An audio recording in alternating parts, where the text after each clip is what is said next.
Hey everyone, Mherex here bringing you another video. This is episode 14 of the D.I.Cable Guy Show. As always, now we are brought to you by TWO.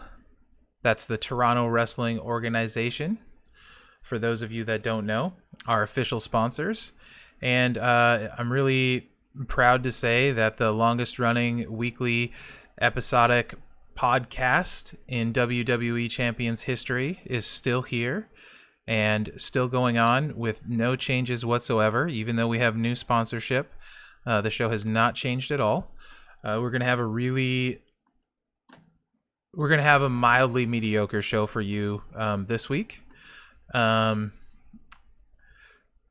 I want to tell everyone, it'll be a long show like normal, so everyone should crack open their favorite delicious cold beverage to enjoy the show with.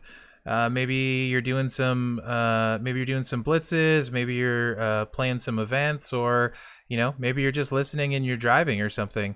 But no matter what you're doing, you're listening to this, so that means you're awesome.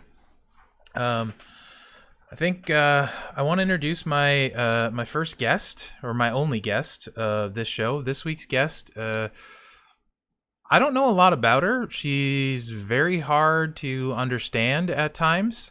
I think there's some confusion with where and possibly when she is from.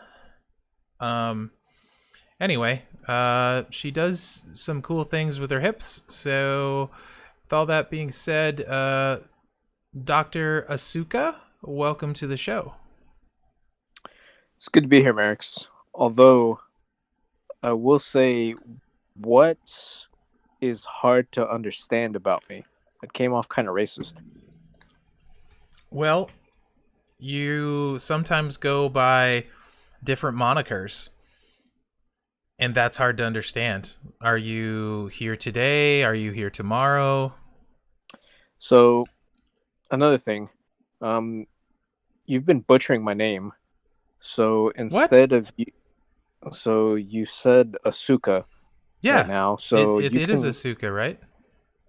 So feel free. You can call me Doctor Yesterday, Doctor Tomorrow, Doctor Now. It doesn't matter. I am the good doctor in any time future. So I got here in my telephone booth. I'm ready to do the show. Wait, was that a reference to the British television show, Doctor what is that? Who or something like that? No, that was a reference to how I got here. What are you talking about, Mherex? I feel like you're stealing this from another show. No. All right. But what is the steal? We haven't talked about anything.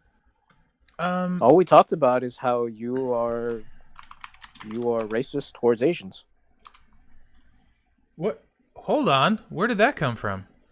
I don't see how you couldn't see it. But first off, we're gonna let it go, and we're gonna move forward. You're plagiarizing Doctor Who. One. So let's not make this about me. Let's make this about you, Mr. Telephone Booth person.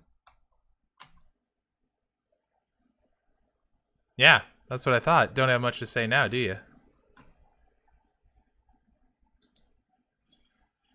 Oh, I think it's possible. I have very early on in the program alienated my guests to the point that they left the show. That would be impressive and a new low/high for me, depending how you look at it. So I guess I'm just gonna continue the show. Well, Dr. Tomorrow plays Silence Chicken with me again. And still undefeated. You're champion. Silence Chicken champion. Believe that. I show up, I wreck, I win at Silence Chicken. That's what I do. I think you're channeling the wrong character right now. Then I repeat. All right. I Show up, wreck everyone, win silence chicken, repeat.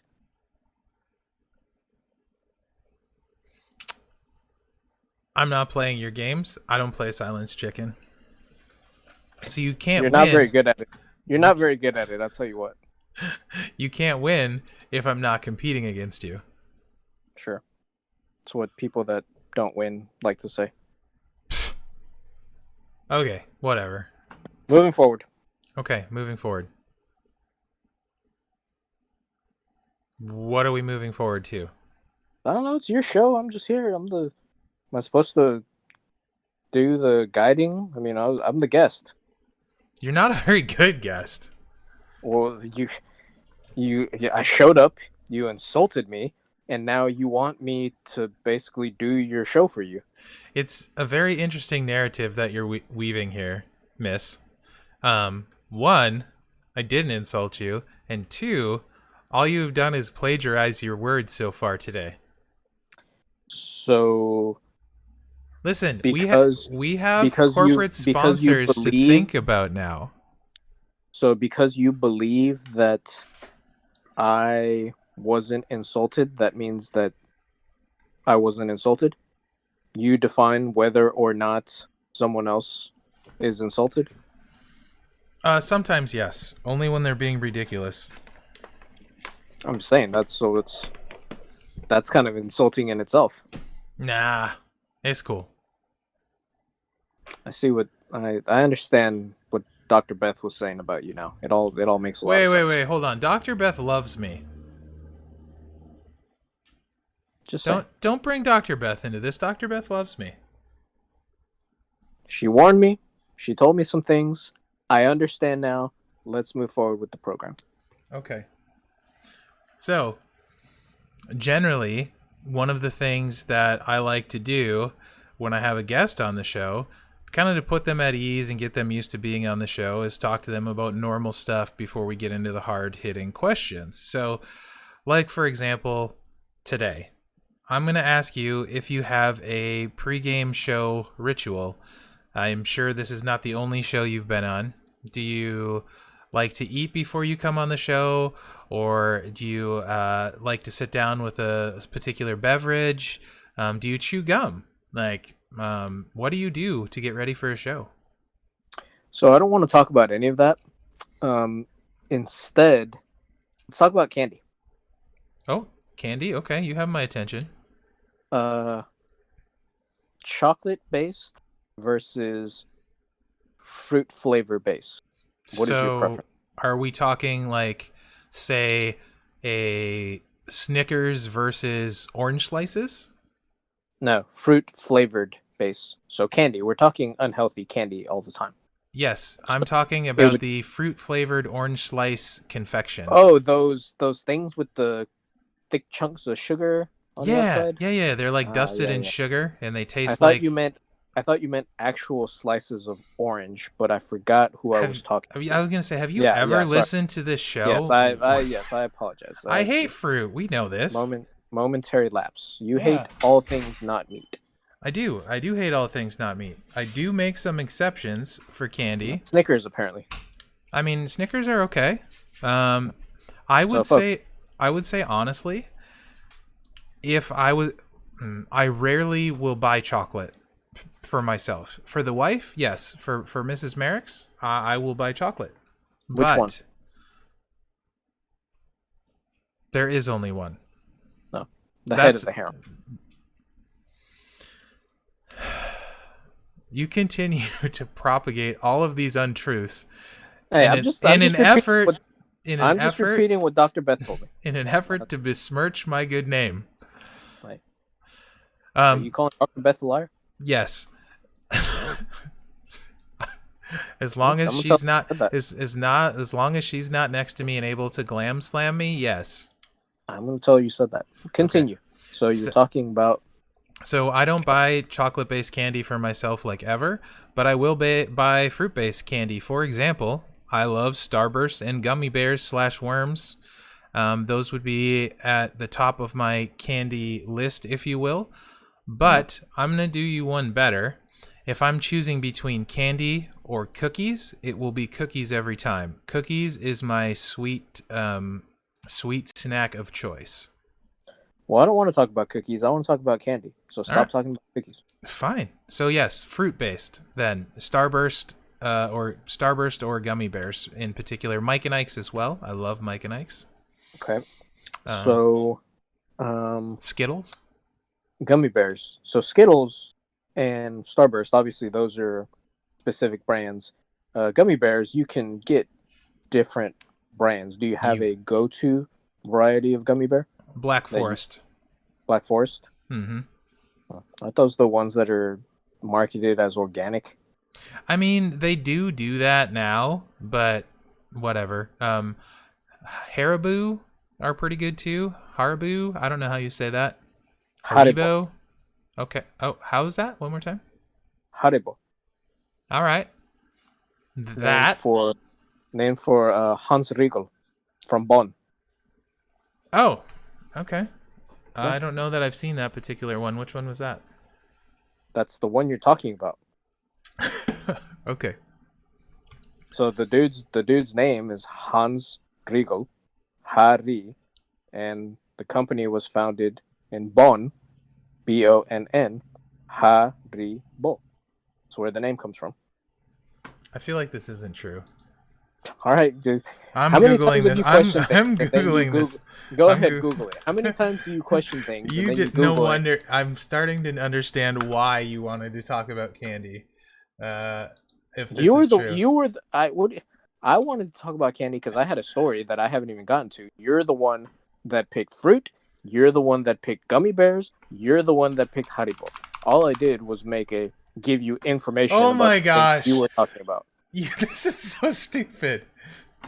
Here we go. Haribo, Gummy Bears founder, is a German.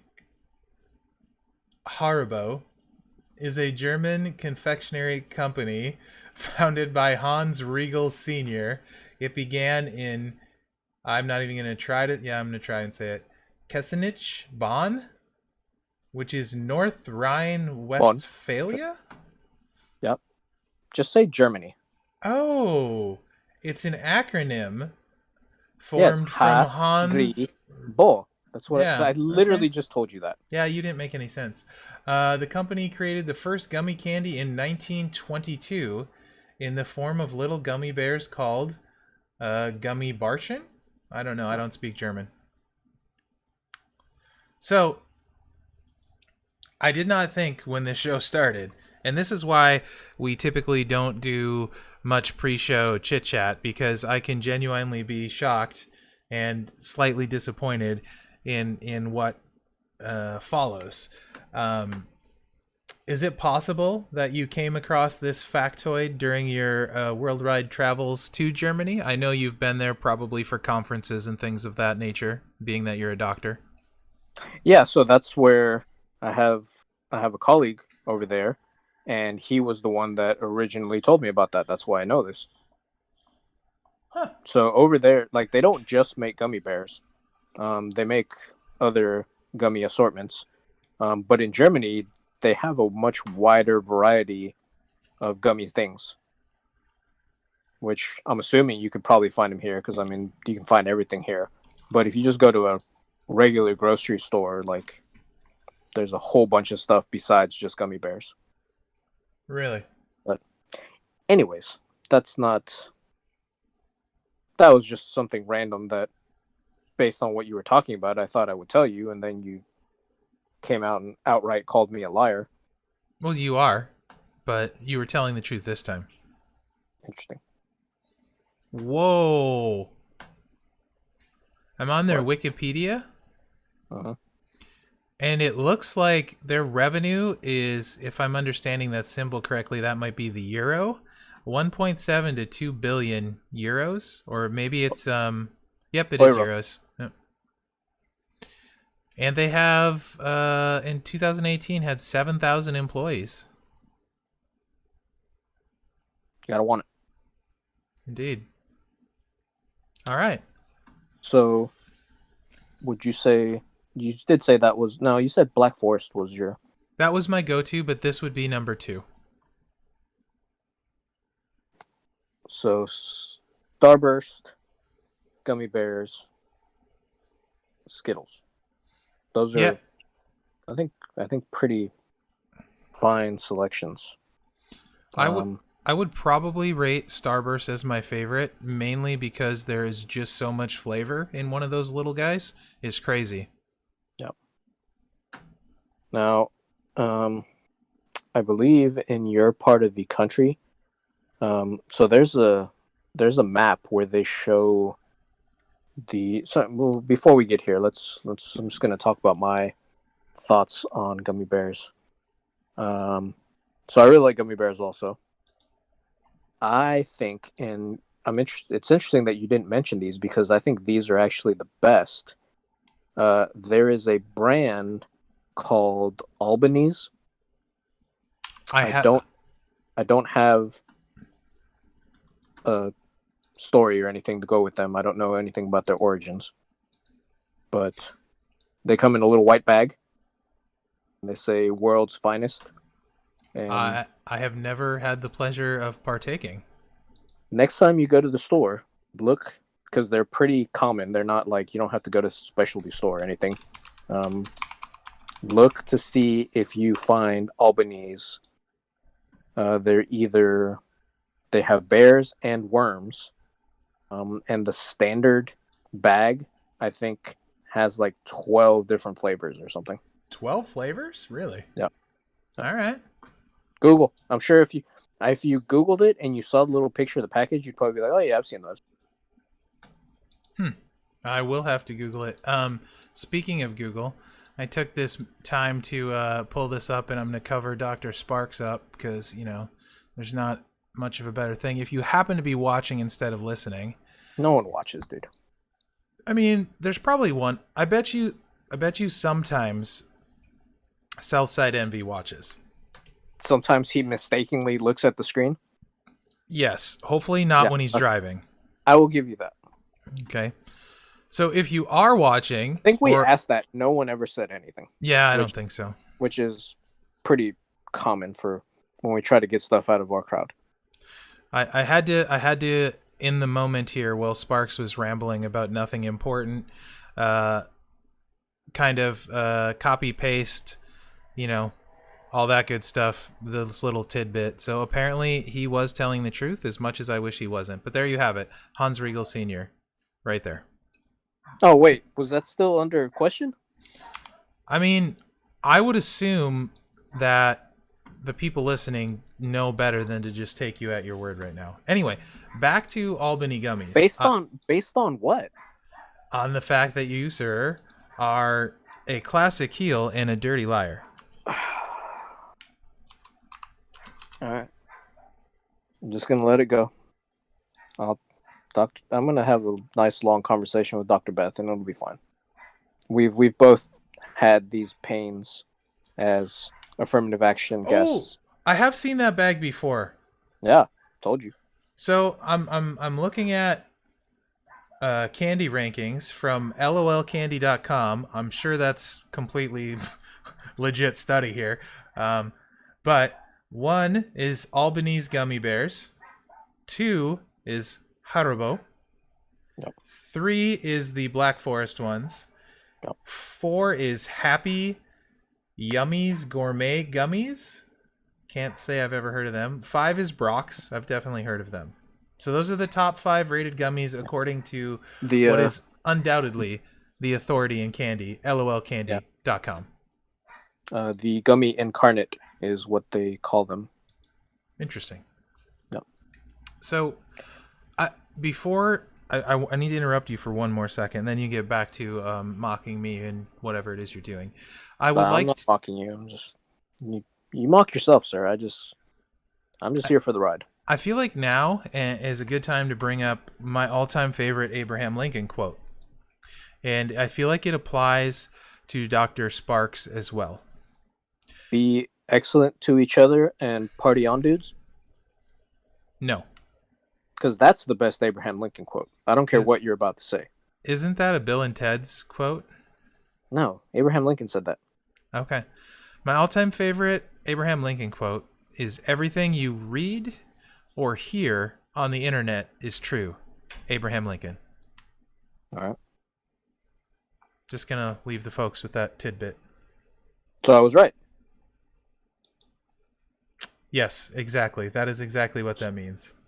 So I think that means you need to apologize for calling me a liar. I apologize for calling you a liar, Dr. Yesterday. Thank you. And thank you to Abraham Lincoln, because I think if it weren't for him, you wouldn't have realized the error of your ways. You know, honestly, I think it brings up a really good point. I think in general, people should just be better to each other. We didn't. That's why his best quote is "Be excellent to each other and party on, dudes." I literally have that on the door of my office because people walk by and they're like, "Oh yeah, I suck. I'm going to try to be excellent to other people."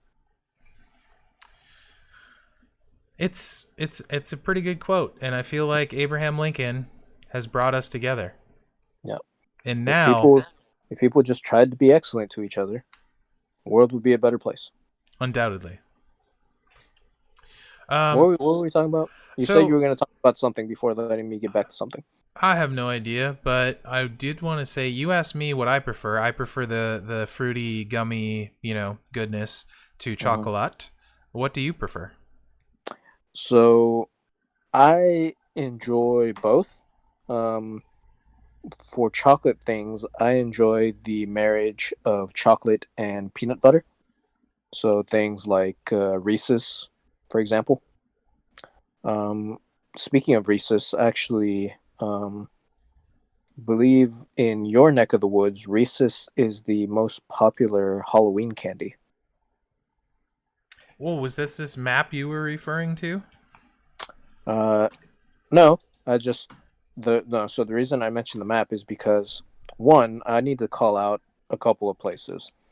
North Dakota. If there's anyone listening from North Dakota, I'm sorry you live there. you are all horrible, horrible people. Whoa. Whoa. The the most popular Halloween candy in North Dakota is hot tamales. Oh, So they're awful. right. Who wants to eat? So That's like pouring like chewing on cinnamon sticks or something. yeah. So that's Actually, why I said you know what it horrible, actually horrible is people. like? It's like that terrible gum, the big red bubble gum. It would be like if you were to eat it instead of chew it. Chewing it's bad enough. Actually eating it would be worse. Yeah, just to clarify, just to make sure there's no confusion at all. Big red gum, horrible. No one should ever partake in that. Big red, the drink, delicious. We're talking about the gum. We have nothing to say about the drink. I've told you that. Contractual obligation, Sparks. Yeah, whatever, dude. As long as people know that the gum is disgusting and they shouldn't drink it, then we're good. Why would Don't you drink drink? the gum. Why would you drink gum? I just told people not to. Okay, just checking. So, anyways, yeah. So North Dakota, horrible people. They're not the only ones though. Sadly enough. There's other people. Candy by state. So right below them, what is this? That'd be South Dakota. What's that? Nebraska. They're also hot tamales. What? How can there actually be more than one state that gives that away more than any other Halloween candy? And then again, Oklahoma, also hot tamales.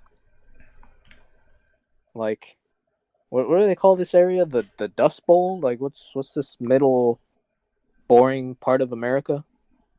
Like, I don't know. Question they're mark? they're all giving out hot tamales, and they are all bad people for it. Hey, what does Nebraska give out? Because I think we have a listener from Nebraska. I just said that hot tamales.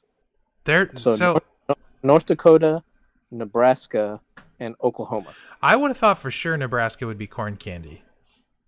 No one eats candy corn, dude. Dude, Nebraska, They all that's there is corn. Of course that's would be their most popular candy. No, that's what they have like in the shop windows, but they don't actually eat it. So, candy corn, there was one batch of candy corn that was made. It's never been made since. And It gets that batch, repackaged every year. yeah, it just exists. It gets handed out. Um, there's a guy that goes around and sweeps it up. They clean it up. I mean, it's fine if you do decide to eat some. You're good. Every once in a while, they'll paint it a different color just to try to trick you. But yeah, it's the same candy corn that's existed for all time. I feel like that is good and factual information. Yeah, I wouldn't lie to you. We've proven that. Was it made in Nebraska at least? I don't actually know that, so apologize for that. It's okay. I'll let it slide this time. I don't know about the origins of candy corn. I have Google. I can find out while you talk. Yep. So other, I would say, maybe just as horrible. But what's interesting here is because I don't really know if there is a difference. Tennessee is Red Hots, which I don't know if there's a difference between Red Hots and hot tamales. I feel like they're the same thing. Hot tamales are like the Mike and Ike's. They're the long round things, and Red Hots are they're like Skittles almost, but they taste pretty similar. Ah, yeah, you're right. But aren't they a lot harder? Yes, they are harder. Yeah. And they're also equally as terrible. I would say maybe even worse. Yeah. Because at least hot tamales are kind of soft and chewy. But if these are just like... It's going to take you longer to get through them. Yeah, if these are just little horrible BBs of gross, then... Yeah. I would say Red Hot's worse than hot tamales. Yeah, I'll go with you there. Oh, Philadelphia, turns out, is where they were invented. Oh, there you go. So, thanks, Philadelphia. Thanks. Yep. We got Swedish Fish. How do you feel about Swedish Fish? Me. I prefer... They're fine on occasion. Yeah, they're okay. I wouldn't want to eat a lot of them. I do like those fruit slices, like I was saying, whether it's orange slices or, sometimes you get the like cherry, grape, lime, like package one.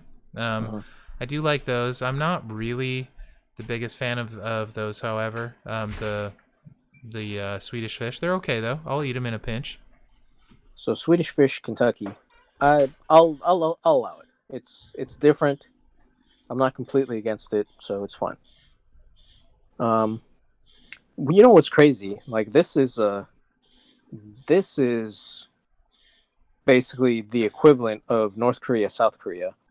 South Dakota does gummy worms. Good on you, South Dakota. Hot tamales. North Dakota, shame on you. You need to learn from your neighbor. Like poor South Dakota is sandwiched between two hot tamale states. Man, what a terrible place to be. Yeah.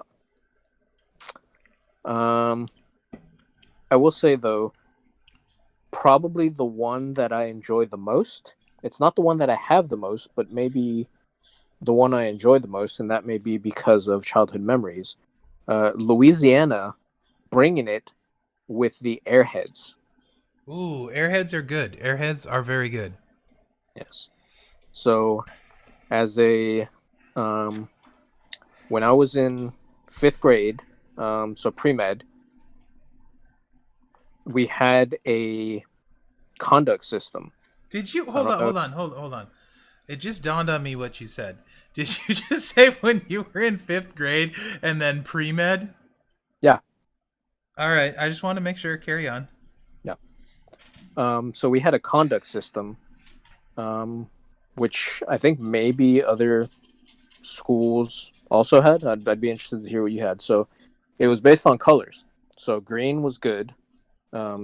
Yellow was, I guess, satisfactory. So green was excellent. Yellow satisfactory. Red was poor, and purple was unacceptable. Did you have any kind of color-coded conduct system when you were?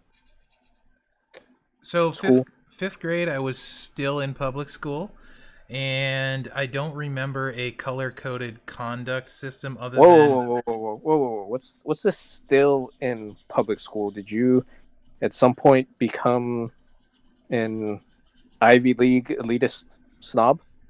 No, I was homeschooled, so statistically that just means I'm smarter than you. Oh, not smarter than me, I can assure you that. No, no, but then the average person. Okay, that's fair. I'll give you that. I started being homeschooled in the sixth grade. Okay, it's interesting. So I'm assuming you didn't have a color coded conduct system in your homeschooling.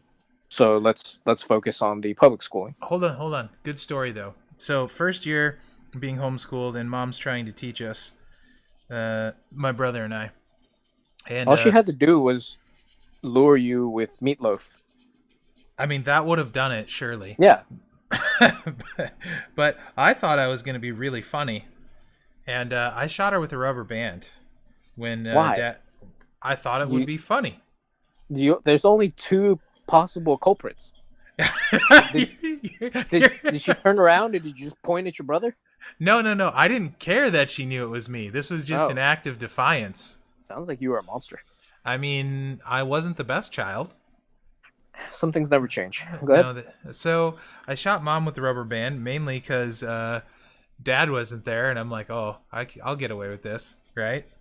Uh-huh. She said she didn't even get mad. She said she went and she cut a rag into a 1 inch by 1 inch square, and she came back and she handed it to me, and she said, "Clean the floor." And I looked at her and she said, "You're going to clean the floor or it'll be way worse for you when your dad gets home." That was the last time I shot my mom with a rubber band. Yeah, good. Shouldn't disrespect your mom. No, you shouldn't. And I can tell you, cleaning the floor with a 1 inch by 1 inch rag is not that fun. No. She should have shot you in the face with the same rubber band. I'm not sure that she should have, but I would have deserved it. Yeah. I Um, would have shot you. I would have shot you in the face with the rubber band if I saw you shoot your mom with a rubber band.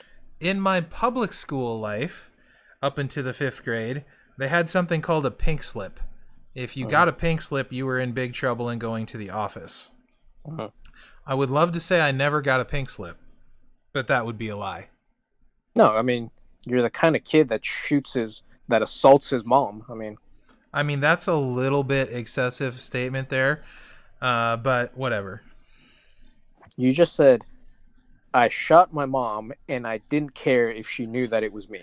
With a rubber band, yeah. I was testing my boundaries like any good child does. Oh, interesting. Well, this conversation took a dark turn. I didn't realize that you were such a horrible child. I just assumed you were a horrible adult. So, honestly, I was a pretty terrible child, but I think I grew into a semi-decent adult. Yep. Anyways, so Airheads. Right. Like, how do we go from Airheads to you assaulting your mother? I don't know. How do we get anywhere in these shows? So Airheads, in fifth grade, my teacher had a stash of them in her supply closet. She had like boxes of them.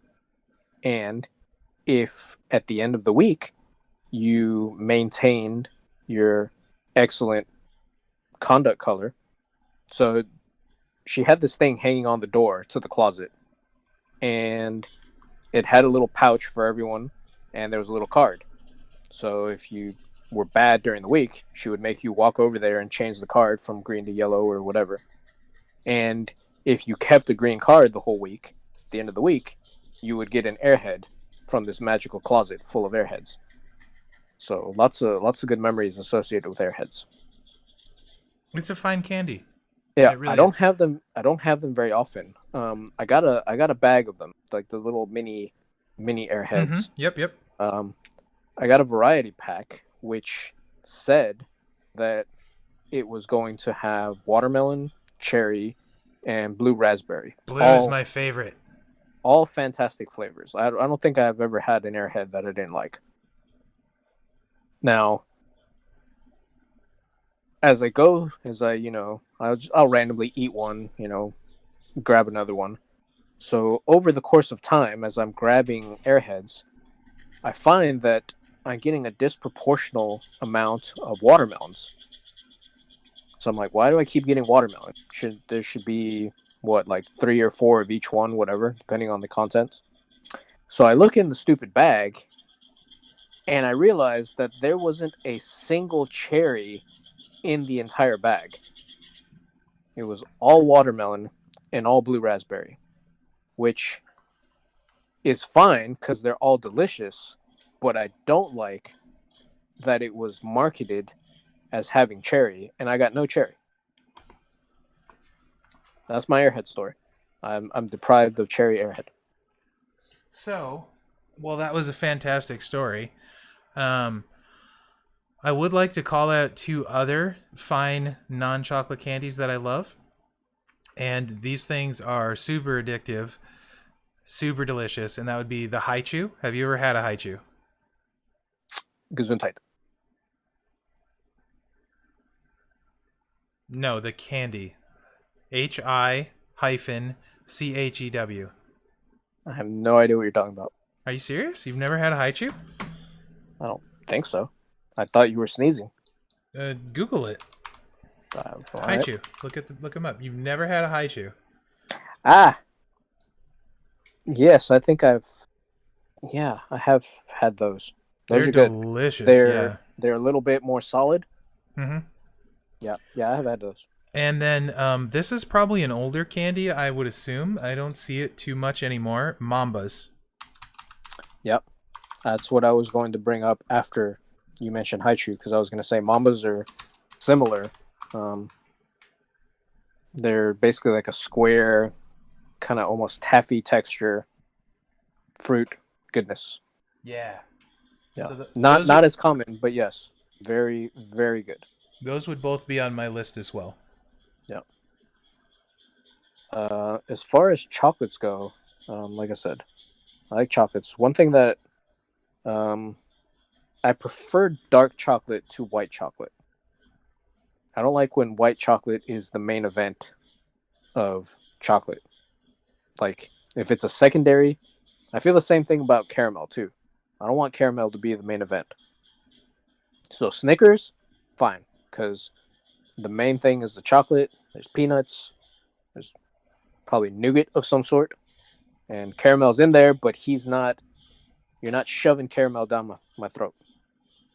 So, I don't like white chocolate to be the face that runs the place. I don't want caramel to be the main event. Dark chocolate, though, I'm perfectly fine with dark chocolate being the main thing. Some people don't like dark chocolate because they have unrefined palates. And those people are savages. Are they? I would say someone that likes white chocolate is much more civilized than, say, someone who would put pineapple on pizza. Tread lightly, Mherex, because we started this episode with your racist comments, and hey! You're touting the of white chocolate. I'm just saying, we can move on, or you can keep digging yourself a deeper hole. It's up to you. Well, we are at the 39-minute mark, so we have almost covered our contractually obligated nonsense time. So we're almost ready to start talking about the game. So I better dial it back in so we don't miss our mark. I'm saying. So, obviously, I should have known. Mherex is going to think white chocolate is supreme. So that's fine. Dude, what the heck? You literally just said that's not what I said. I prefer dark chocolate. I just said you're less of a savage if you like white chocolate than if you say put pineapple on pizza, for example. Oh, interesting. You skewing my words again, Sparks. It's pronounced yesterday. Whatever. Asuka. But Okay, I'm sorry. That was uncalled for. I lost my temper. I am I mean, sorry. whatever, it's fine. I hope you eat Red Hots. Whoa, this is gonna be the worst show ever. And Speaking of taffy consistency love fruit Laffy thing, Taffy. um, except banana. Ooh, yeah, yuck. Banana flavored anything is gross. Um, the non-chocolate flavored Tootsie Rolls. Have you had like the fruit flavored Yes, Tootsie I Rolls? love those, dude. Those are really good. It's another not highly touted fruit based candy. Extremely underrated. Yeah. Nerds, not that big fan. They're okay, but Yeah, they're okay. not exciting. How about hard candies? I love root beer barrels. That's just because you love root beer. That's true. Yeah, Ha- not have not a fan. I what find I about find their, I find their flavor is a bit too aggressive for my taste. But what about if this? that's what you like, then sure. What about the hard Again, candies that are I am tolerant of people's choices. what about the hard candies that are filled with like the like jelly inside stuff, like the strawberries that have like Yeah, the the strawberry strawberry ones. filling? Yeah. Yeah, those are good. Which for some reason you think are a Christmas candy, Uh, even though look, they're wrapped like a strawberry. they are Sometimes they're. wrapped like a strawberry, but like I seem to always only have gotten them at Christmas time. I mean, that's So to fine. But me, it's a Christmas candy. all right, it's kind of a weird correlation, but Whatever. I'll let you have it. I mean, Jolly Ranchers are going to be the go-to hard fruit candy. Probably. Yes, Lifesavers for me. sure. Sweet tarts also. I know some people that are Not for me. okay with sweet Oh, tarts. what I about feel like sprees? Sprees. yeah, I like sprees more than sweet tarts. Those are the ones that they're uh, basically hard shell, but then once you crack it, a little bit softer on the inside. Yeah. Yeah. So sweet tarts makes essentially the same thing. They're called something else. I don't know what they're, but it's a version of sweet tarts where they're just big, and that's essentially what they are. Okay. Uh, you had your story of childhood candy being Airheads. For me, and I don't have these very often, but every time I do, I absolutely love them, and it reminds me of being a kid. I always my one grandparents always had them. Were It's there's originals? nope, Willy Wonka bottle caps, man. Oh. And they had different flavors. There's like grape, root beer, like Wait, cherry. are those the little wax ones? No, no, these are like they're round and they're shaped like a bottle cap, and they're kind of I think they're kind of fizzy. When you're sucking on them, they're kind of fizzy. You can chew on them too and break them. Um, so yeah, they're really good. I like those a lot. There's like cola, cherry, grape, root beer, and orange flavors. Do you know what I'm talking about? The wax ones? Are you talking about the? We used to have these. They came in a wax bottle, and it was like liquid inside, and Yes. you'd bite the wax top off, and then you'd drink the candy juice out of it, for lack of a better term. Yes. Sure. Yeah, when you first started talking, I thought that's what you were talking about, but clearly you're not. No, those things were great too. And then you could wad the wax up and throw them at your brother because it would get kind of hard and it would hurt when you hit him with it. I mean, Yeah. Or your mom, apparently.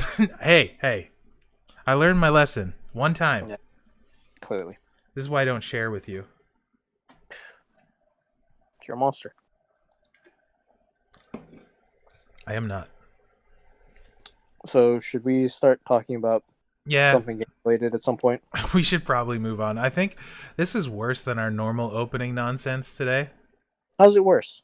I don't know. Maybe it's okay if you're listening. Let us know if this was worse or not. I feel like it was worse. Sparks thinks it wasn't. Let's see who's right. It's exactly the same. It's just random crap that has nothing to do with anything. I mean, you're not wrong. Yeah. What are we even doing today? Well, I wanted to talk about we have Do we get our mail this week? viewership. We're up to we're up to 6 people that listen to the show now. What? Wait, what are their names? I don't believe you. I don't know what the other 5's names are anymore. Because I have a new one, and he's the one that matters now. Oh, who's the new one? What's his name? VA King? Would that be Viking? But like with VA King. It's clearly not Viking. It's VA King. You have a strange VA accent. King? Where's your accent from? I don't know. Oh, that was a touchy subject. Okay. No, I'm saying like I'm trying to. I'm not. VA King, I apologize to your descendants if I am butchering their proud heritage by my pronunciation. Do you mean his ancestors? What did I say? His heritage? His descendants. No. Why would I apologize to his ancestors? Because you're talking about his heritage. His descendants probably wouldn't be very full of his heritage, right? How old is this guy? His ancestors aren't here anymore. Why would I apologize to them? You don't know that. His parents could still be here. Rude of you to assume, Sparks. Grandparents, great-grandparents, we don't know how old this fella is.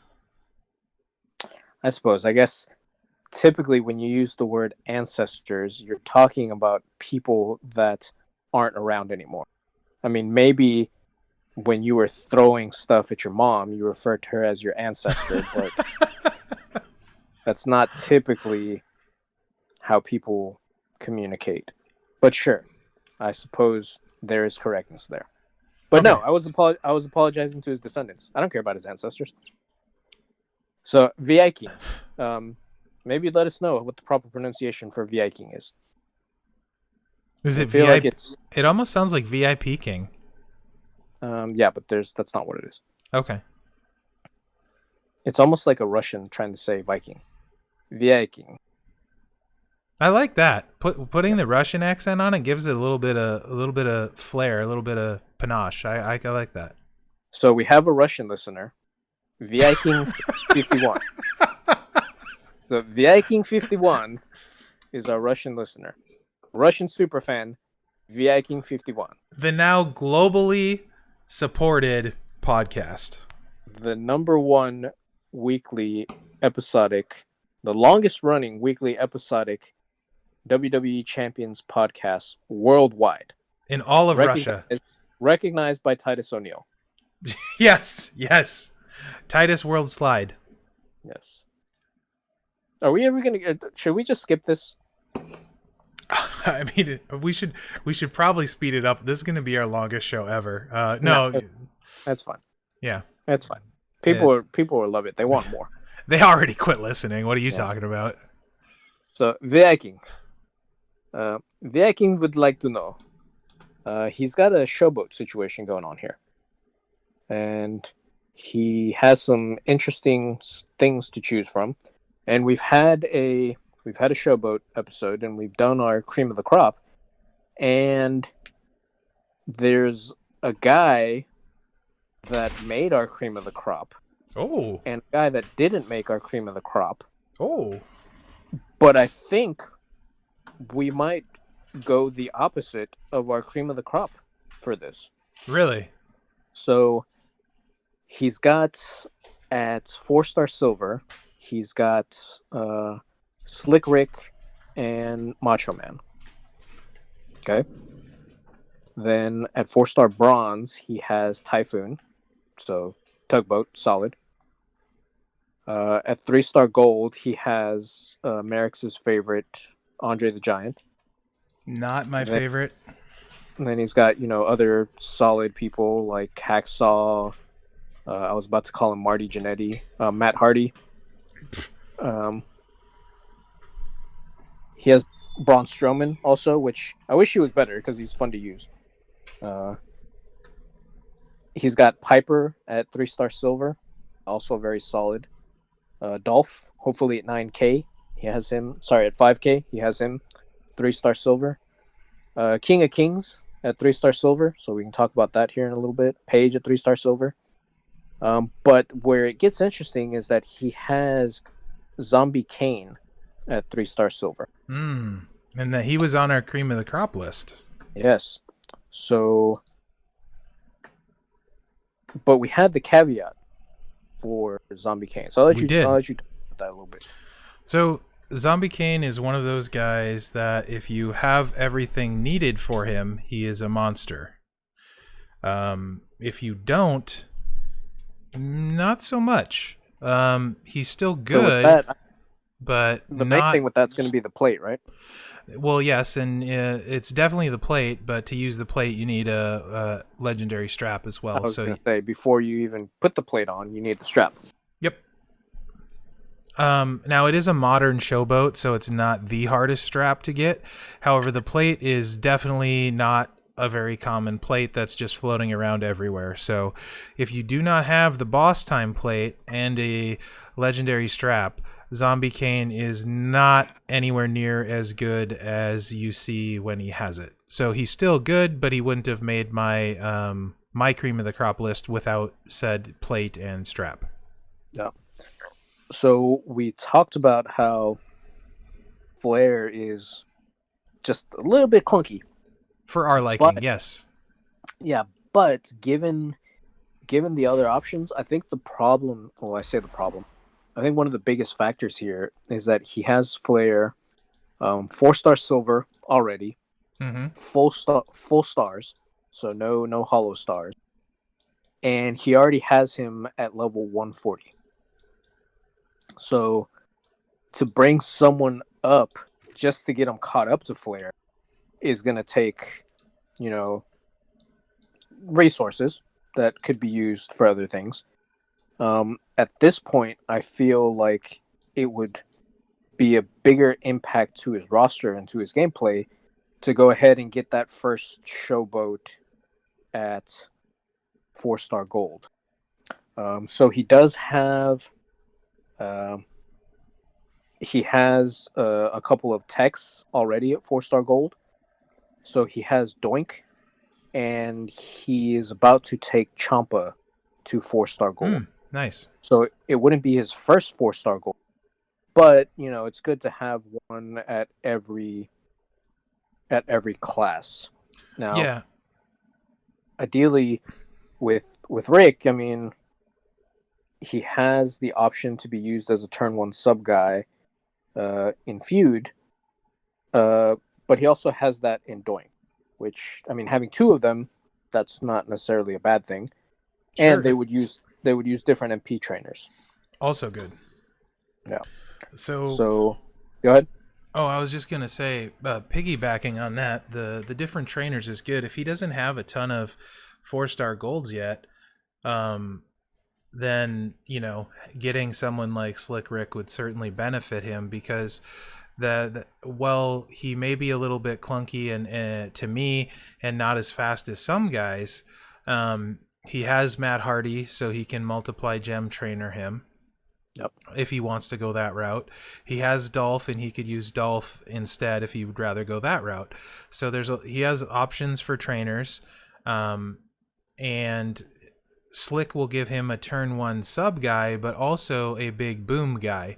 Often there is multiply gem line bonuses, and Slick would certainly take large advantage of that.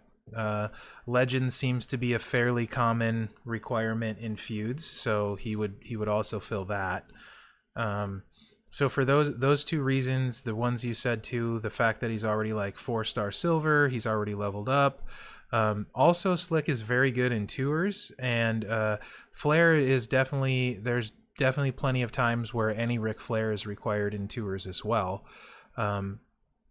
Plus, you can also run him in tours a very defensive build, which is what I often do.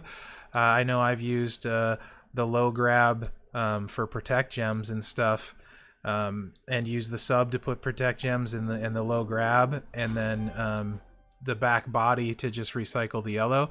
And I've got through matches at 4-star bronze without hardly losing any hit points. So I feel like there's a lot of versatility here, and when we do cream of the crop, we're making assumptions, based on having a really strong roster and that kind of thing, and maybe their overall top end potential. But it sounds like with where his roster's at now, with what you've said so far, Slick makes a ton of sense. Yeah. And what's interesting is that he has a lot of people that I think would be very strong secondary guys, but Mm-hmm. that I wouldn't kind of push them as primary guys. Like Piper is someone that's really good, really interesting that we like. Typhoon, obviously. Mm-hmm. Hacksaw. Bobby Roode is another Yeah. guy. Dusty is another guy that we really like. Yep. Interesting, but none of those are really going to be a primary guy to carry you at the showboat class. A lot of people that first showboat that they have carry them is usually Andre. So if he didn't have, all these other people, then maybe you can make an argument to taking Andre to 4-star bronze just to weasel his way through tours and things like that. But I think where he's at, yeah, Slick Rick makes the most sense. Yeah. And then um, If his for the secondary people, go ahead. I was gonna say if his Piper was the same kind of level, like if we were talking about this and Piper was 4-star, mostly maxed, or Hacksaw was maybe 4-star, mostly maxed, or even if Dusty was 4-star, mostly maxed, Zombie Kane was 4-star, mostly maxed, it could be a very different conversation. But the fact that he doesn't Or have, if he already had like apparently Sparks decided to play Silence Chicken again. He loves being the winner, and that's fine. He can win. I care about the show, unlike Sparks. He likes to do the whole Silence Chicken thing. So yeah, I think Ric Flair is definitely going to be the way for him to go. If he had a 4-star gold already, maybe like a Dango, you know, or somebody like that. Maybe Masters of the Universe Warrior. Oh, did you decide to quit play Silence Chicken again? No? I mean, now that I've won, yes. Whatever. It's all right. I just kept on with going with your thought. I pretty much knew where you're going. Like secondary 2, I think he might have Showboat Austin. He'd be kind of interesting. This is not his roster, by the way. It's mine. I'm just looking at. But yeah, I think Slick Rick makes a lot of sense for him as his first 4-star gold showboat, and then he kind of has some potential options after that. So from there, though, I think we had discussed probably what makes the most sense. And also, I don't know what his token situation's like. Right. I don't know if he's ready to go for gold. Obviously, that would be a big factor. But he has King of Kings, and I would say he needs to take King of Kings at least to 3 gold, maybe eventually 4-star and beyond. Just because if that's something that you're going to keep, you can't auto clear those, unfortunately, which is why I don't have it, because I hate the hammer animation. But yeah, if that's something that you're going to keep, ideally you want to get rid of those matches as quickly as possible.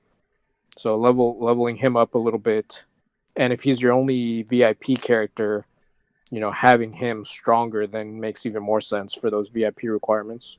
Yeah, for sure. I would agree with that. I think if I was him, I would do Slick to 4-star gold first and work King of Kings at least to 4-star bronze, but probably a little bit higher so he can do those VIP requirements, unless he's decided that he's going to continue to always subscribe to HBK or Triple H. Then not quite as important.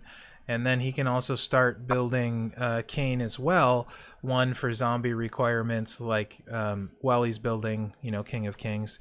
One for zombie requirements. 2 for modern era showboat requirements.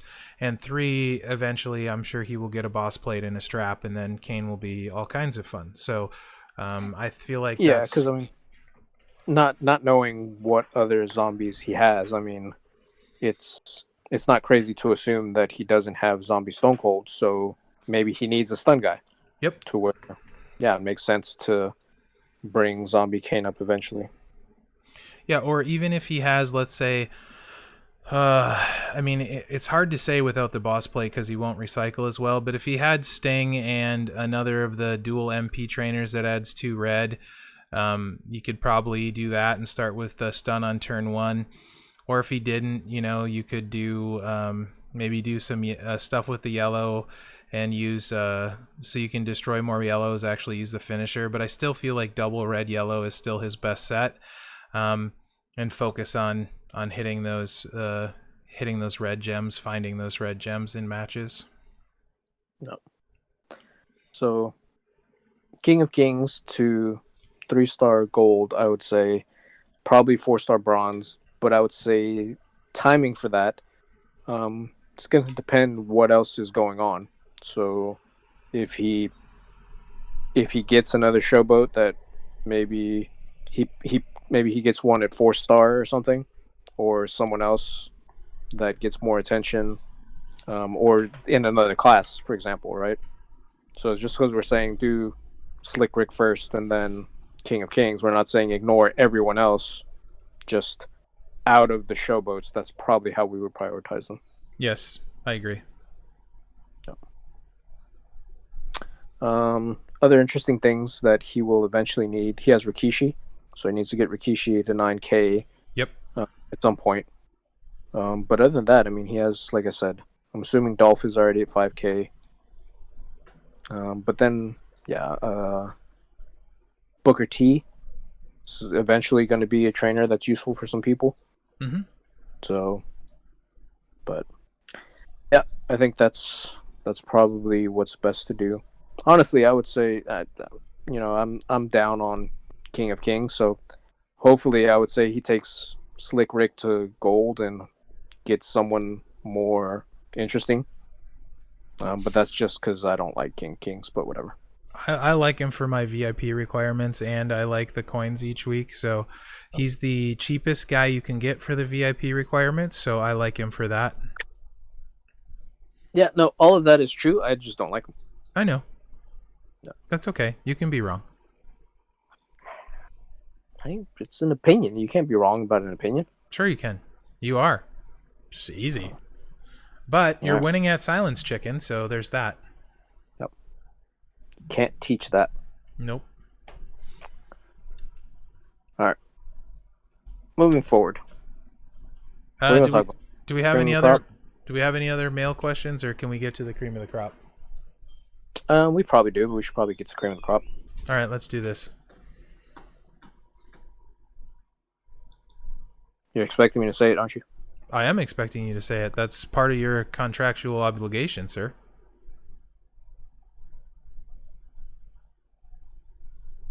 Come on, not Silence Chicken again. Jeez, this is getting old. What are you talking about? I'm right here. Uh-huh. There was no Silence Chicken. Yeah, I'm just waiting for you to do your thing. I said previously on Cream of the Crop. Yes. Love it when you do that. 32 superstars enter, 1 rises to the top. Previously, we discussed showboats and how showboat HBK was going to win the cream of the crop. That is all that really matters. That's all you really need to know. That has been predetermined. I mean, he's already won, basically. Yeah. But he's not going. He already won. Other than that, we had The Fiend for his sub-bleed combo. We had Dango for his massive protects. We had Zombie Kane for his stun and kablooey. We had Godfather for his kablooey. And we had NWO Show for his all-around annoyingness and versatility. So that was previously cream of the crop. This week, in the, what is it? Let's see if I can get this right. The Randall Mario Poffo Invitational? Yes? Pretty good. All right. Been practicing.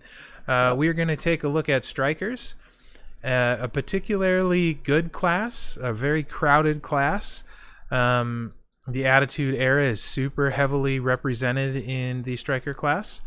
But there are some different goodies in the striker class. So we will dive into the strikers, and Dr. Whatever will pick some of his favorites. I'll pick some of mine. There will be some exclusions, as always, because after all, it's our show and we can exclude who we feel like. So, exclusion 1, because continuing with our Hall of Fame... Nope, never mind. Not that one. We're going to leave him in. Changed my mind. Because he was a chase guy. So we're gonna leave Booker T in. So everyone calm down. It's okay. Booker T's gonna stay there. We are, however, going to exclude Zombie Triple H because it's still super early. No one really has him. Maybe a few people pulled him from the bags. I would imagine this week, though, people will start to recruit him. But we're gonna say it's too early for him. Subject to change. Yes, of course. I believe, are you fine with excluding Sid as being too rare? Yeah, I don't have him. I don't have him either. All right, no Sid. We don't have him. He's too rare. Yep, too rare. No Sid. Oh, Hall of Fame Sarge, not happening. Too rare. Yeah, I mean, Hall of Fames, we just said in general, yep. No. Except for Booker, which we decided not to say no. Right, because we felt like it. Yep. Other than that, I think one more we're going to exclude, since neither of us have him. No, we're not excluding Breeze. I have him. Oh, and he's not that rare. Interesting. We are going to exclude, I believe, Farouk as being, excuse me, pretty rare and still pretty new. And also, be perfectly honest, I'm not as familiar as I'd like to be with Farouk, but looking at his movesets, it kind of feels very similar to Masters of the Universe John Cena. And he's free and pretty good. Both of us kind of like Masters of the Universe Cena quite a bit. So we're just going to exclude Farouk because we feel like it. But I believe those are the exclusions. Did I miss anyone? No. And, I mean, if we bring someone up and decide to exclude them, we just exclude them on the fly. Right. It's not like, Yeah, the sponsors have said we're allowed to. I mean, yeah, it's our show. We do what we want. You know what? I want to exclude striker Seth Rollins because he's related to Tough, and Tough is the worst. Done. No striker Seth Rollins allowed. There it is. Tough is the worst. So, shall we get rolling? Yeah. Would you like to go first, or do you want me to go first? I would like to bring someone up for the purposes of discussions. Okay. Not an immediate nominee, but someone I think we should talk about. So, in the past, we've talked about other variants of this same character and about how he's very good. You could argue that this is maybe the best version of this character. So yeah, I think he's someone that could potentially be one of the best people in the game. Of course, I am talking about next big thing. Mherex, your thoughts? Boy, that was a curveball. Didn't see that coming at all, you mark. I would not put him on my cream of the crop list. He's trash. All right, neither would I. I don't think he's trash, but I wouldn't put him on there. No, he has a sub. Yeah, he's not trash. No, he has a sub. But... Yeah, and he's got to choose black after making some random blacks. He's definitely not trash. He's just not. No. Yeah, he's old news. Not cream of the crop. Right. There's the striker crop is quite creamy. It's very creamy. It's heavy whipping cream. Yeah. So I'm gonna stick to I'm gonna dance with the girl that I brought, and I'm gonna nominate Kenneth Shamrock. Really? That's your first one? Yeah, that's what I'm gonna do. Okay. Prove me wrong. What's wrong with him? But don't you need to say what you like about him first? Well, you're the one that felt shocked by it. No, I just thought you were gonna go a different route for your first pick. Yeah, that's fine. I feel like you're trying to bait me into picking your actual first pick first. Okay. I mean, why? Because that way you can sneak more guys that you want on. I feel like this is a tactic to try and get more nominations. No, if I was going to do that, I would pick people that I know you want to pick. That does not make sense. That makes perfect sense. No. Because if I take your picks, then you have to replace them, which means that either you're going to pick people that I want, and if you pick people that I want, then they're already in, and then I can put in other random people. I feel like you don't understand how this works. Anyway, Shamrock. What is it you like about him? I think he's terrible. That's false. You don't think he's terrible. No, I don't. Shamrock. Choose black, win the match. End of story. That's it? That's what you got? Yeah, with the black gem boost. I mean, you're doubling striker black gem damage. You're creating random blacks, and then you're choosing blacks. I mean, that's game over. The only negative thing that you can say about him is that the choose move isn't turn 1. But you know what? The make random blacks only costs 3, and he does so much black gem damage, sometimes you randomly win because of that. Okay. So, Ken Shamrock, kind of amazing. Where do you think his strengths lie? Do you think he's better showdown, better feud, great at both? He is, I would say, great at everything, but again, his main problem is that he's not turn 1. So as long as you're not going up against someone that's going to beat you on the first turn, so like in feud, all you have to do is get a red gem, turn 1, and then turn 2, you're probably going to win. In Showdown, you can just spam the green moves, since the red one's going to cost a little bit more. And if you get a good board with some reds, once you get the red, you're going to win.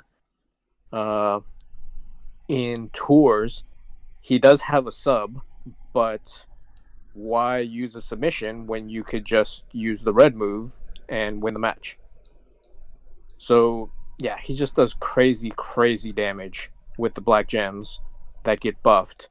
You put Fury on him, things like that. Yeah, it's just a crazy amount of damage. Obviously, the only thing bad with him is that all of his damage is basically gem related. So if you go up against someone double armor, it is going to take some of that shine off.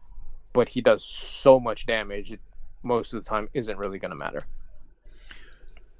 Sure. Also, prime candidate for not just the choose or the generate black in Titus, but also 9K Dude Love is going to give him an extra black gem and also make black gems do a bunch more damage, 35% more. So pretty nice there.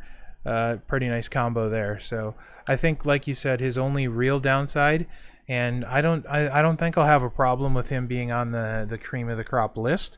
The only thing that would probably, we'll see as we go farther into cream of the crop, my only concern is, like you said, he cannot turn 1, but when Shamrock goes boom, he definitely knows how to go boom, for sure. So a very good card. Yeah, like some of the other strikers that can go off turn 1, they're just not capable of doing the same amount of damage that Shamrock can do. Right, yeah. So I think for a lot of the strikers, you're going to see like really heavy, potentially turn 2 damage, or maybe lighter turn 1 damage for a lot of them. I think there'll be some exceptions in there. Zombie Triple H, I feel like, is definitely going to be an exception. I think he's just going to be heavy damage from the word go. I think we'll talk about a guy that's an exception to that has a potential to win turn 1 and continue to recycle and hit hard every other turn thereafter. So there's definitely some good options at striker. But yeah, Shamrock, very solid. I have no issue whatsoever with you making him as a choice, and I don't think I have any reason to exclude him from the final 5 as far as I'm concerned. Which obviously tentative. We could, if we name 5 more people that we're like, yeah, I like those guys more. Yeah, we could still change it, but right now he looks pretty good to get on the list. I don't see it happening, but Go ahead. Oh, my turn? Yeah. I mean, so far we have Brock and Shamrock. Okay, so you know what? In an interesting twist, I'm gonna go with what predictable for me. I'm gonna go with NWO Ted. Okay, go on. That's it. All right. No, I'm going to go with. no, I'll talk about him. All right. All right, so NWO Ted, he can do some things. First, and this is kind of similar to a zombie Kane kind of thing. I feel like NWO Ted's very good without this, better than Kane is without his stuff. But with this, I think it really adds a lot to him. So he's NWO. So if you happen to have the anti-bleed strap, you put that on him, and now you can't bleed him. With the way the meta's changing and all of the zombies having bleed and stuff, I feel like that's going to continue to be a very big part of the game, and that's going to be a really nice feature for Ted. I happen to have that strap. It's going to get switched over from the epic that's on him to that strap. So that's one component. Two is boss plate works on him. So you choose your 3x2 area, and all of your gems go out. And he has a move that doesn't move the pin bar and changes things. So you can do a lot of crazy stuff with him, especially when you get the second MP trainer ready. Then the purple is also, the 8 MP is also ready. Turn 1. So you do your choose area, and the crossbreak gems go out. You do the modify a 1x7 random area into a mobile gems. Crossbreak gems go out. You do the suplex and the pin bar doesn't move, and more crossbreak gems go out. If you don't break any of them from that, you can then do your 3x2 area swipe or 3x2 area swap if you want, or you can just do a 3-match and blow up the entire board. And blowing up literally the entire board as a striker is always crazy. So that setup in particular is why I would nominate him, anti-bleed and blowing up the whole board. I have no problem with that. I mean, I don't have him. You always gush about him, and yeah, all that seems strong. I will ask one question though. Sure. Mherex, why you hate Rey Mysterio?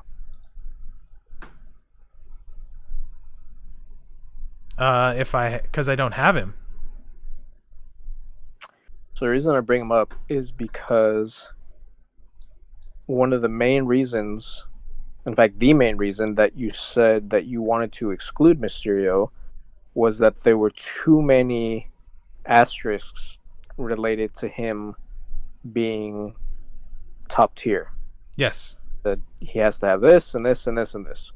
Yes. But so far, after that, you've added Zombie Kane, and you said, but he has to have the strap and he has to have the boss plate. Yep. I think you added regular Kane, and you're like, but he has to have the gear. Yep. And now you're doing NWO Ted, talking about anti-bleed straps and boss plate again. Yep. So again, I ask, why you hate Rey Mysterio? Because I don't have him. So one, Kane, super easy card to get. Regular Kane, like Big Red Machine Kane. Everyone's Sure. got him. Okay. Sure. So he has one harder Cue component. the people that don't have him thinking you're an elitist. No, he's literally a free card. I think almost he's also in the Silver League loot pulls, so you'll get him. Just saying. And you'll get him for free. Not an elitist on that one. You're of worldwide fame right now. Nope. And Nope. What do you mean no? Wrong. You're just wrong. Stop talking. We have Viking. Yes, we do. I we will do not have. I will not have you deny the existence of Viking. I wasn't again. I can't again with making things completely up. I can't even talk. I'm about to play Silence Chicken. Anyway, Viking, I still respect you. so one, I feel like Rey's card is more rare than Zombie Kane, and it's more rare than NWO Ted. I feel like just his card alone is more rare than either of those two. It's infinitely more rare than Big Red Machine Kane. So, do you have any feelings that what I just said there is incorrect? What Zombie Kane? What? So what about Zombie Kane? I feel like I see way more Zombie Kanes than I see Rey. I almost never see Rey, and I know way less people with Rey than have Zombie Kane. It's probably just because Zombie Kane's better. I mean, you know. So there's that. Now you need one set of... We're talking too much about this. I didn't actually care. I just wanted to... Just trying to be annoying? Comment. Yeah. Okay. So, also, Ted, if you don't have the boss plate, the same setup, you can do sometimes 2 times through, sometimes 3 if the pin bar moves really far. So you're getting so much damage out of it as a striker, even though it's purples and yellows. It doesn't really matter if you have the boss plate. Boss plate speeds it up, but this build set alone is quite good. And I think the other build set would kind of depend a lot on having Hogan. But, you know, he's got a 5 MP yellow that's a choose black. And then the one other black makes gems into immobile gems, and then the finisher deals damage based on immobile gems. So you're choosing black, and then you're doing extra damage on the finisher. So he's got some things he can do on that move set too. So he's not just a one-trick pony with this not moving the pin bar thing. So I think even if I didn't have boss plate and an anti-bleed strap for him, I probably would still make an argument for him on this list. Those two things really bump him up, in my opinion. Does that make sense? Okay? That's fine. Okay. If anything, I wanted you to talk about that because unlike Zombie Kane, who you kind of don't like without the plate, NWO Ted you still like even without the plate. Correct. And also, like, Big Red Machine Kane is nowhere near a sniff of the cream of the crop without his gear. So Ted is a lot more viable even without those things. So your turn, sir. You heard it here first. Those other dudes aren't going to win. Spoilers. That's not a spoiler. It's a prediction. All right. Wait, what? I said all right. Okay, your turn. Let's see. So don't do it. You're gonna be annoying. I know it. How? Well, we'll see if you do it. I'll tell you if you do it. Let's talk about Zombie Page. I knew you were gonna be annoying. How's that annoying? Do you not think she's good? No, I think she's very good. All right. What's the problem? She's Stone Cold Austin as a striker. Zombie Stone Cold as a striker. So doing more damage, the same thing, locking boards down, dominating whatever really she does. So how am I going to argue against that? Yeah. I mean, arguably the best female in the game. People like to make claims that the Zombie Stone Cold era is dead and gone. Wrong. Especially now with Zombie Triple H. So they're like, oh, yeah, look, he's garbage now. I mean, how many people can you put a coach on? Right. So, one. Yeah. And unless, I mean, I guess in theory, Scopely could put it on everyone in the tour if they felt like it. But chances are they're not going to do that. So let's hope. Don't give them ideas. Let's hope. That would make tours really hard. Yeah. So both Zombie Stone Cold and Zombie Page completely trivialize any tour node that they can be used in. For feud, unless someone has a anti-stun strap, so it's going to be one person on the roster, maybe 2, but highly unlikely. I mean, even now, anti-stun straps aren't very common. They're I mean, not. I'm sure there are people out there that can be like, "What are you talking about? Everyone has them." No, false. Yeah, I don't have a single anti-stun strap. You have one. Anti-stun? Oh, I guess I do. That's true. I Yeah. do. I have the modern trickster one. You're right. Yeah. I'm wrong. Sorry. So, and then zombie Triple H. So that's going to be another one. So if someone decides, if someone has both of those people and they're using both of them on different people, okay, those are 2 people in the feud roster that you have to use someone else for. But guess what? You can't use zombie Triple H as a coach on himself. And if he's going to end up being as good as we think he is, then guess who's going to beat him in feud every single turn? Right. So, Unless you have a zombie anti-stun strap magically somehow for him. Yeah. So, Zombie Stone Cold era is in no way gone. It's just going to make you not mindlessly attack when you're going. Which, I mean, even now, that also happens. Because if someone has full MP down, right, what kind of money do you got that you can just be throwing coins away like that? Yeah, for real. And 2, yeah, that already brings the stun to where it's not turn 1. In Showdown, MP perks already make the stun not turn 1. And in Tours, yeah, unless Scopely puts him on every single person, then that's not going to stop it from being turn 1. So also, really, not much has changed. Also, even if you do have anti-stun against Zombie Paige, she recycles the moveset, and she's a striker doing a ton of damage. So even if you don't get stunned, there's no guarantee you're winning. Yeah, so everything we were just talking about, obviously Zombie Stone Cold. So now you got Paige, who's doing the same thing, but with striker damage. And there's no -2 red MP coach yet. So you're not going to stop her that way. So yeah, the only thing that you can say negative about her is that females aren't as prominently used in the game. And the last few months, that hasn't really mattered. They've been used very heavily. Yeah.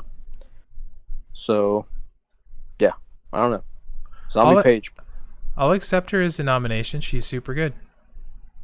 So, I'm not even saying she's a nomination. I'm just saying. Right. Don't forget Zombie Paige. Okay. Won't forget Zombie Paige. So, she's I would say let's keep her in mind.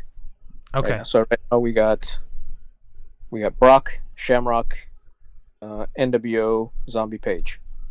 Sure. Mherex. Yeah? It's your turn. I know exactly what you're trying to do still. You're really trying to force me into a hole here. So there are 4 people that I still want to talk about. All right. Who are these 4 people? Actually, technically 5, but the 5th one for a different reason. I'm going to throw Mr. T out there as an option, regardless of having Hogan or not having Hogan. I think T is actually underrated on his own. If you happen to have Hogan for his coach, the immobile gem damage he can do, pretty crazy. If you have the bad attitude skill plate, you can ignore having to match blacks for the KO punch at the end of your turn. So you're gonna destroy 6 immobiles. You're gonna choose as many blues as you can to refill those. Then you're gonna throw more immobiles out, and then you're gonna hit the fireman's carry to do the immobile gem damage. And then you're going to, again, ignore getting any blacks and destroy all the blues you need to hopefully refill that. And then you're going to get the 3 black MP at the end of your turn, so you're going to be ready to destroy immobiles again. So if you manage not to finish them on turn 1, you're almost assuredly going to cycle that moveset a couple times and be ready to go again on turn 2. Plus, immobile gems don't care about your straps and metals because it's a special gem damage. So that's one moveset for Mr. T. He can also do the double red, where turn 1 he makes an area black, then he throws power gems out, then he destroys the power gems and recycles. Probably not going to end it turn 1 often, but will end it most likely turn 2. And can do some things on turn 1. So 2 completely different movesets, 2 completely viable movesets. You start adding the skill plate in, and this first one gets really nasty. If you have Hogan as a coach, it gets really, really nasty. So I would throw Mr. T out there certainly as a really good option. And then if you do have Hogan, one of the better offensive showdown teams. So not just a feud guy, not just a solo guy, not just a showdown guy, all of the things. So I would definitely throw Mr. T out there. And as crazy as it sounds, I feel like he's underrated. Yeah, that's probably due to lack of exposure. Yeah, I think everyone just assumes Hogan and then there's T. He's just there to make Hogan look good kind of thing. Well, yeah, because T never gets in. Exactly. He doesn't ever get in. But on his own, like in a feud situation and stuff, still very, very powerful striker. Your turn. I don't think it's so much about turns right now. I think we're just discussing things. Mm-hmm. So other guys that bear mentioning. Here's another guy that is very strong turn 2, but is not turn 1. Kevin Nash. What do you think about that?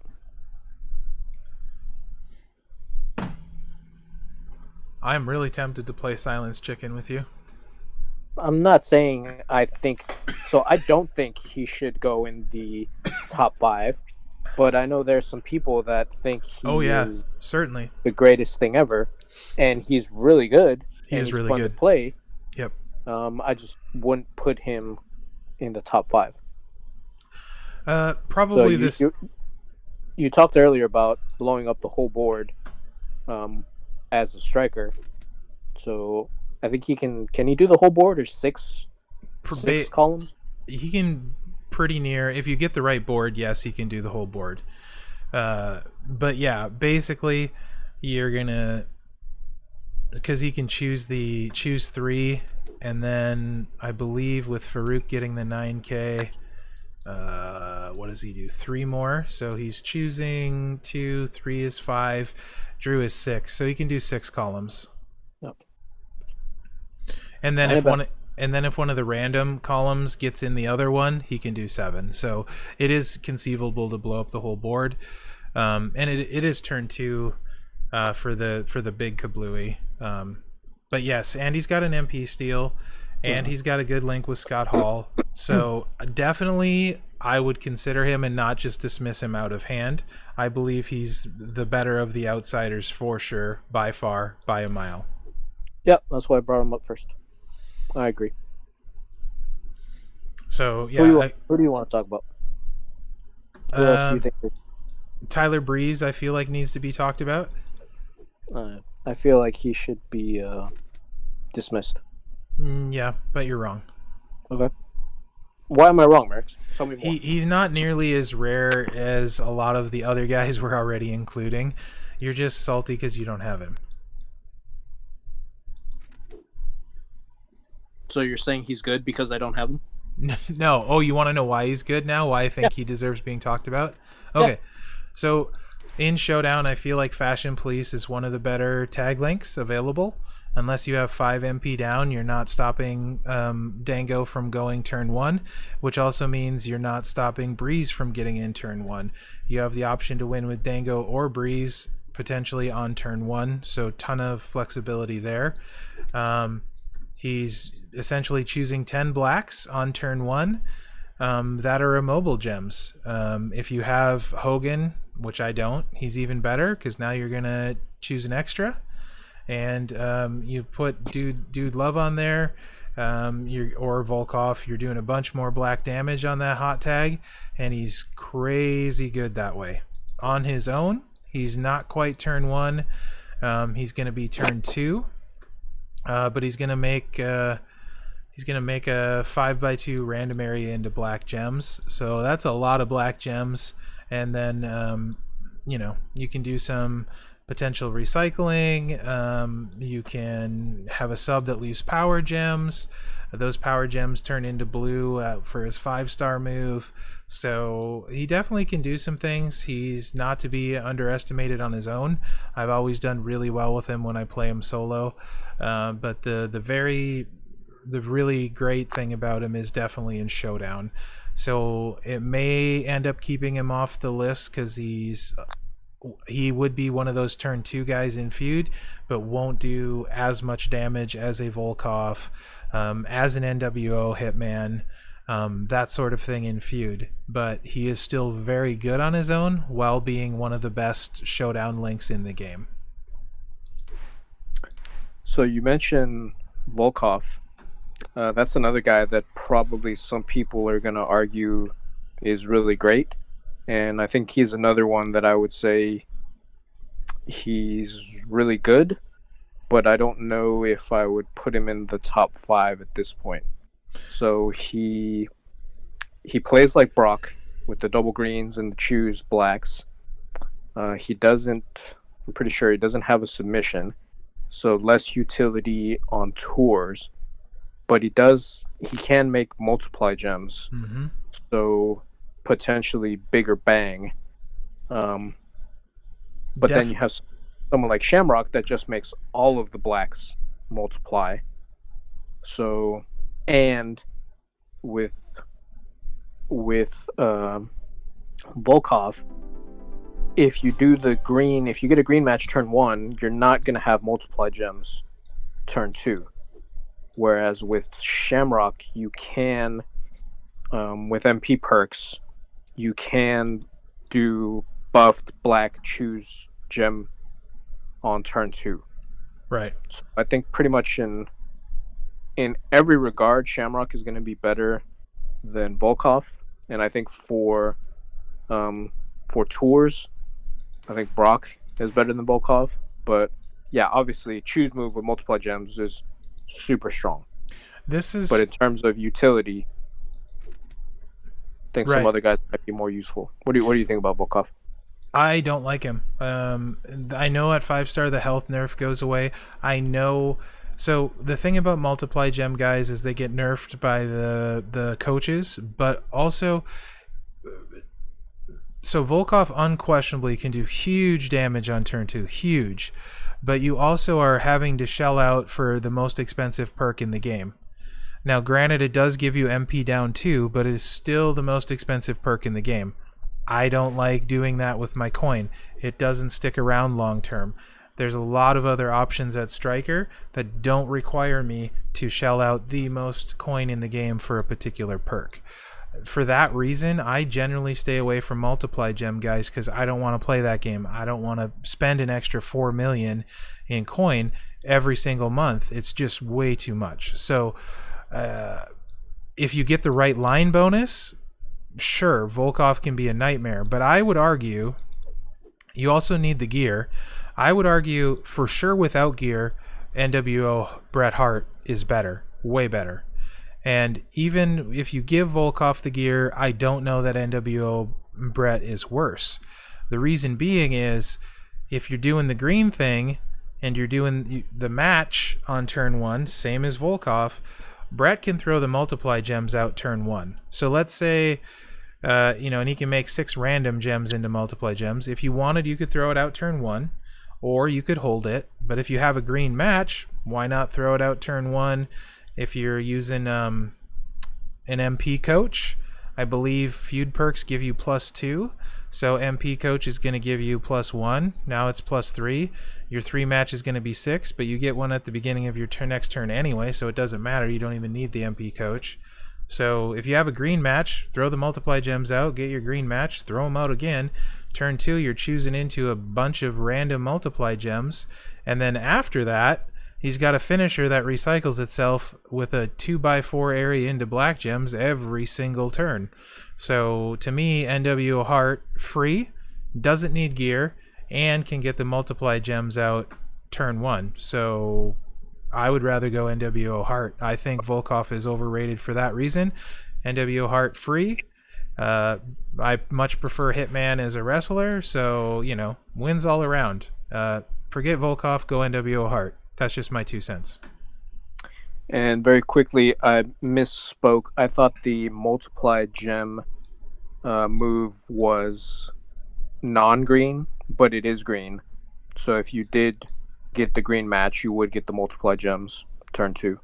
For Volkov? Yeah. Yeah, I had it up when you were talking. It's cool. He has 2 different sets of multis he can do. He's got to choose with black. So the second time through, you could potentially, you know what I mean? But it is a random on turn 2. So it's certainly not better than Brett's random on turn 1 that you could potentially throw it on turn 1, get a green match, throw it out again on turn 2.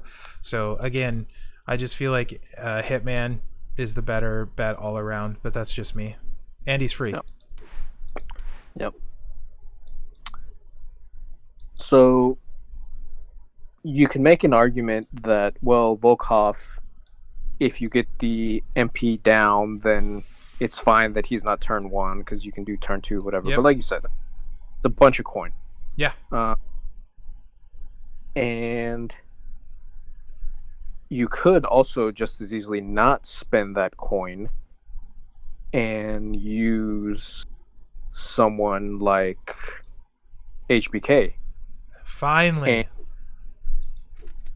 And no matter what the opponent does on their turn, you could just kick out of it. You could. And laugh and laugh and laugh. So we've talked about a lot of maybes. There's probably a lot of other guys that are also maybes. There's some guys that we haven't talked about that I still like more than someone like Volkov, for example, like Sting. If you have both the Authors of Pain, I like Sting more than Volkov, just for feud.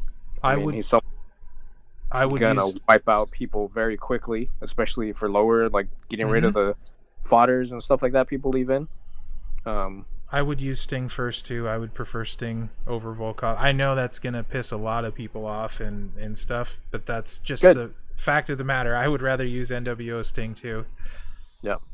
John Cena. So he can also go off turn 1, and with the right board, he can also blow up the entire board. Now, it's not going to happen. It's not for sure. Most of the time, what's going to happen is maybe you'll get 4, 5, something like that. But yeah, you're going to potentially blow up the whole board, and he gets things going turn 1. Yeah. So another example of someone I would rather use. Also, I just want to say in regards to that guy in particular, probably, and it's probably because of it's difficult to play and line up and set up. I think maybe the most underrated striker. People do not understand how good he is. And if you did talent up, I think a lot of people got skip turn for him. I have a skip turn belt for him too.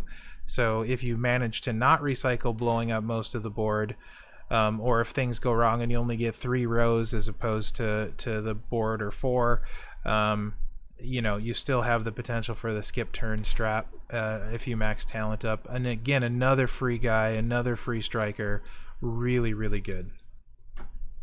Yeah. So kind of drifting away now. So the point that we're trying to make is we've mentioned a bunch of guys now that we think are very good that we don't think deserve to be in the top 5. So one guy that I do think deserves to be in the top 5, as we started talking about, is HBK. So there's a couple of different ways you can run HBK. If you want to run him turn 1 in feud, you can use blue, black. So that's the build set that we were just talking about, where you're going to make a bunch of random black gems. So with, let's see, he at 4-star, he's making 5 random black plus 4 more for Titus. And then if you happen to have the gear, that's an extra 3. So 5, 4, 9, 3, 12 random black gems. You're connecting. And in feud, I'm pretty sure don't you get also like a +1 gem generation, or maybe, even +2, depending how much you get? Yeah, I believe it's +1 or 2, yes, depending on what you get, and it also degems your opponent. Yes, so that's a very good one to get, just because it brings down opponent trainers and it gives you +1, which surprisingly not a lot of people get. I think that's bang for your buck. That's one of the better ones. Yeah, it works on almost every character you're going to use in feud, unlike multiply that only works on specific ones. So just like MP up, the gem generate helps and hurts everyone, so it's pretty useful perk. Yeah, so with that, you're gonna make a ton of black gems turn 1. Gonna do a lot of damage, and then if you don't force a pin, then you could right away create blue gems and then just do it all over again next turn. Yep. And it just keeps going back and forth, and it never stops. And we haven't even talked about the 5-star move in combination with that. We're not there yet. Okay, sorry. Calming down. Yeah, so blue and black keep going back and forth. Then if you want to have the kick out move, that's also ready turn 1. So let's say you're like, oh well, you're not gonna win with the 5 randoms, or with the 12? 13 randoms. Yeah, 13. Whatever. With the 27 random gems that he makes every turn. Yeah, even if you don't win, your opponent does something, and let's say he does some big impressive thing, you just kick out and gain a whole bunch of health back, and then you just keep going on about your day. So essentially, you've made him waste his MP coach and a lot of the advantages that he had starting out the match just by using the kick-out move. So a lot of people, maybe they don't like kick-out moves, but it does give you a numerical advantage to be able to use that and basically just deny everything that they did. It's kind of like card advantage in Magic the Gathering when you cancel, where these people have used all this stuff to try to buff something, and then you're able to use one thing to counteract it, and now you're at an advantage because of that. If you don't like kick-out moves, you could also be a jerk and just make the 5 bottom rows into immobile gems. And then another move set that probably does more damage, but it's not turn 1. We got double yellow with the black. That same thing, you're going to be going back and forth with the black and yellows, making a ton of extra gems, especially if you have the gear.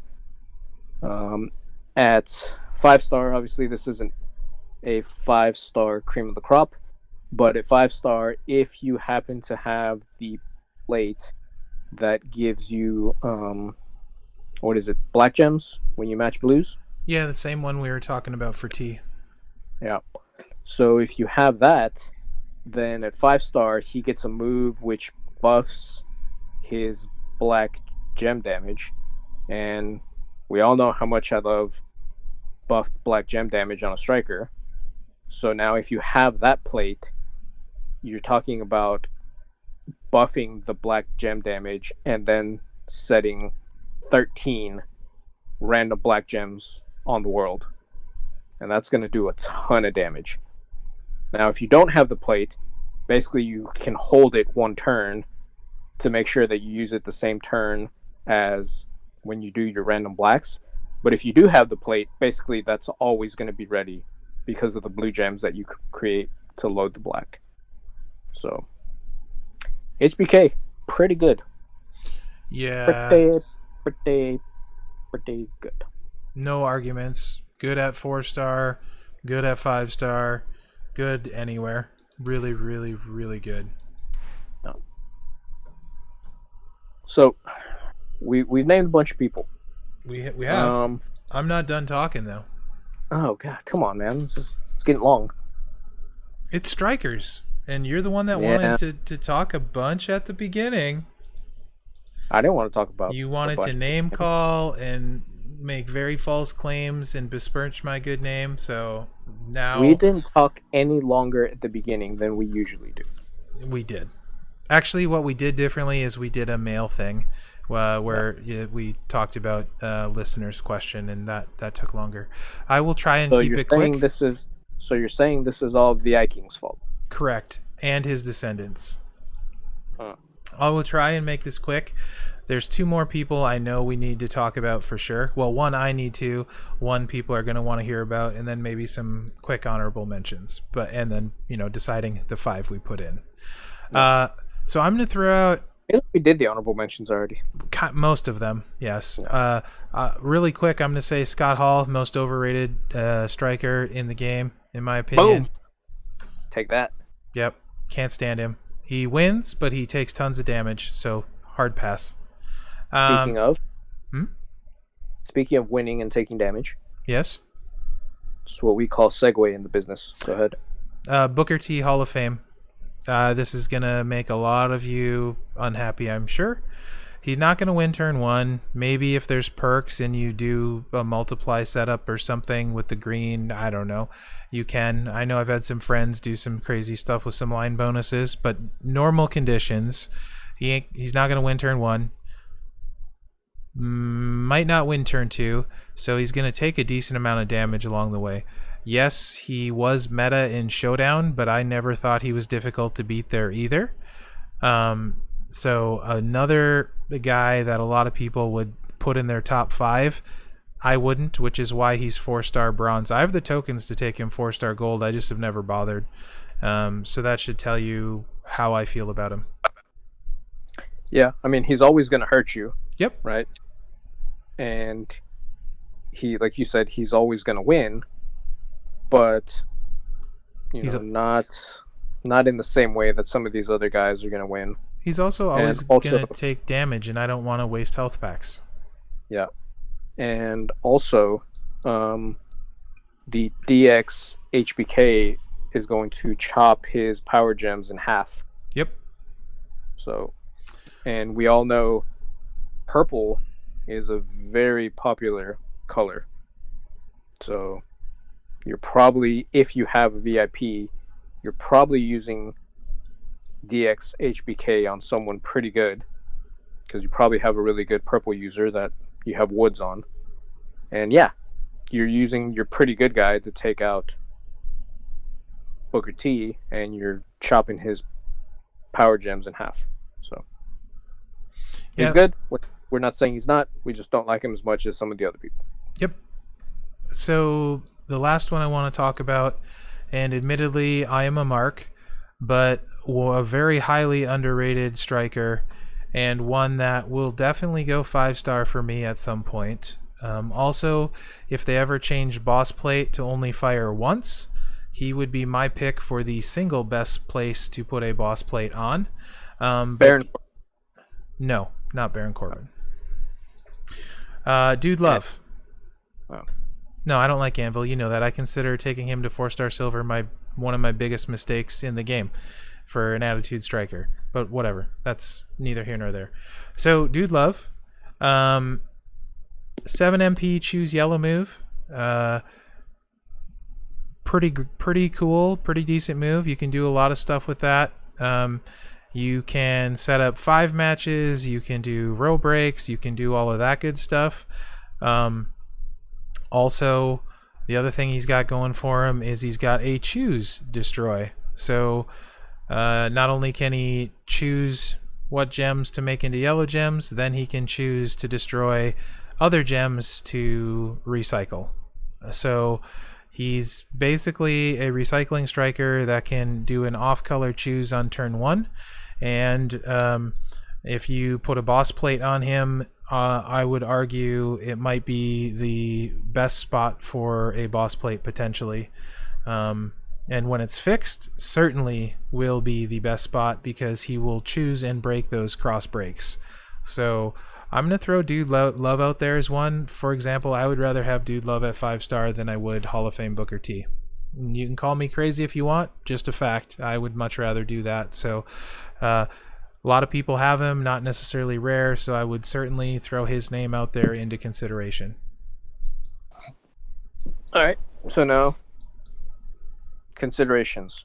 Yes. We got a bunch of considerations. We do. Who do you think are slam dunk? Don't even have to talk about it. HBK. Okay, 1. Mr. T. 2.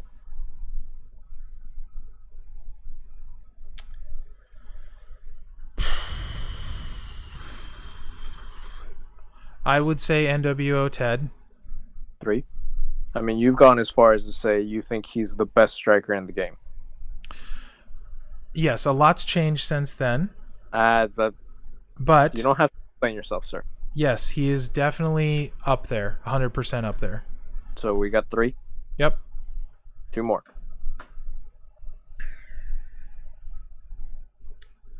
I think because of his versatility and because he can do things on turn 1 and also can be difficult in showdown to handle and do well in showdown, I would probably put Shamrock on there too.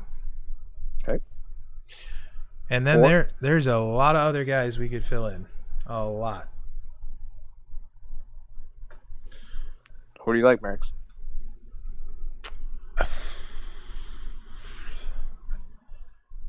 I could make an argument for Breeze, Dude Love, Sting,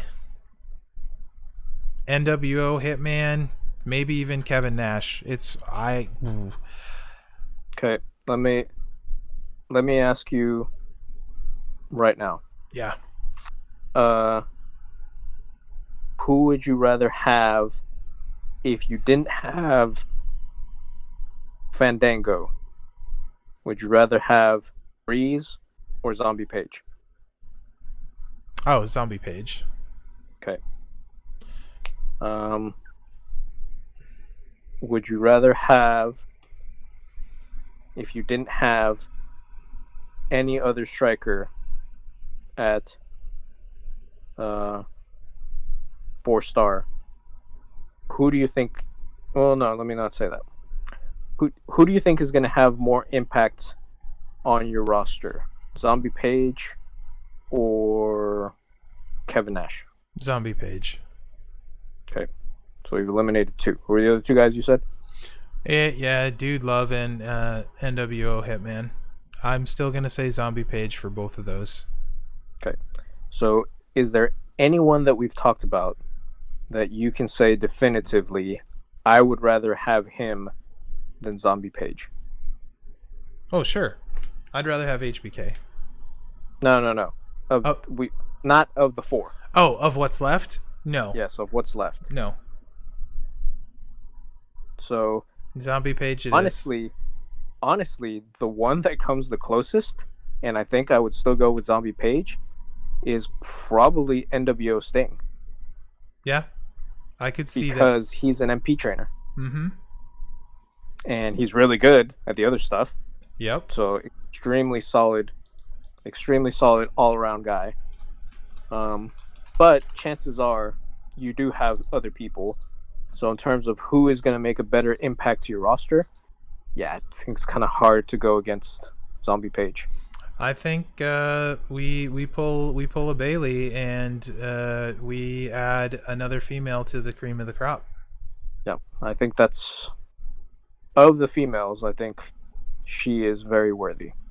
So what we're looking at here is Shamrock, HBK, Mr. T, NWO Ted, and Zombie Page. Yep. Speak now or forever hold your peace. Yep, with the caveat if we did this next month, Zombie Triple H would be on there for sure. But yes.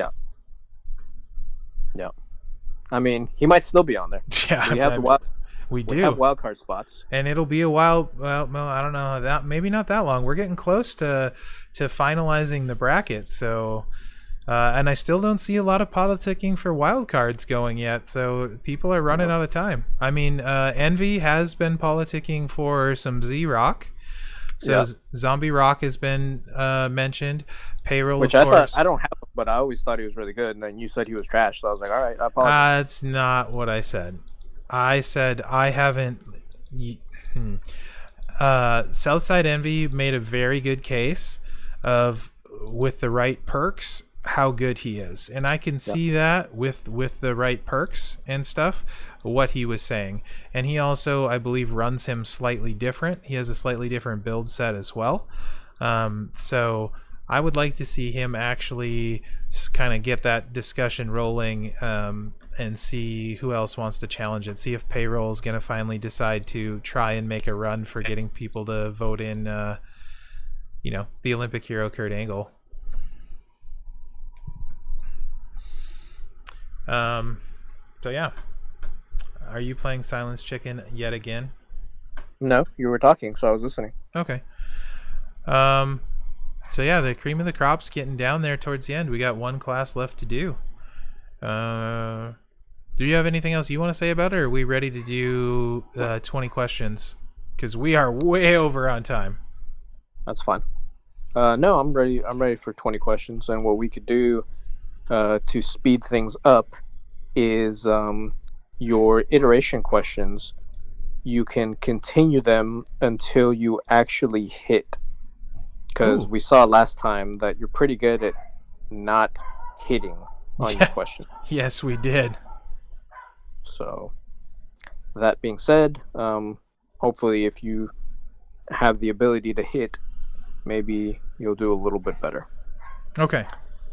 So, whenever you are ready, sir. I'm ready. You have the character picked? Indeed.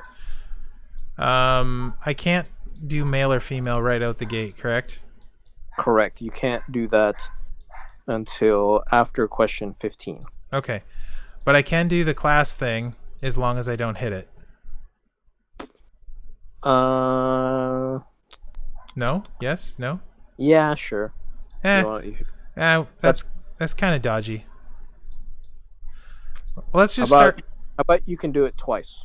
Okay. How about let's do that for the iteration questions. You can do them twice before they're canceled. Okay. Just to rule it out, is this class a striker? It is a striker. Aha! Jackpot. Okay. That's one. Does this character have facial hair? He does not. That's two. Okay, and for everyone listening, when Spark says he, it could still be a female, so don't say I wasted a guess on that. So he does not have facial hair, striker. Well, let's just narrow this down right away, because everyone knows most of the strikers are Attitude Era. Is this character Attitude Era? He is not. Excellent. Okay. So I get one more of those iterations, is that correct? Correct. That's three, I believe. Is this character modern? Yes, that is four.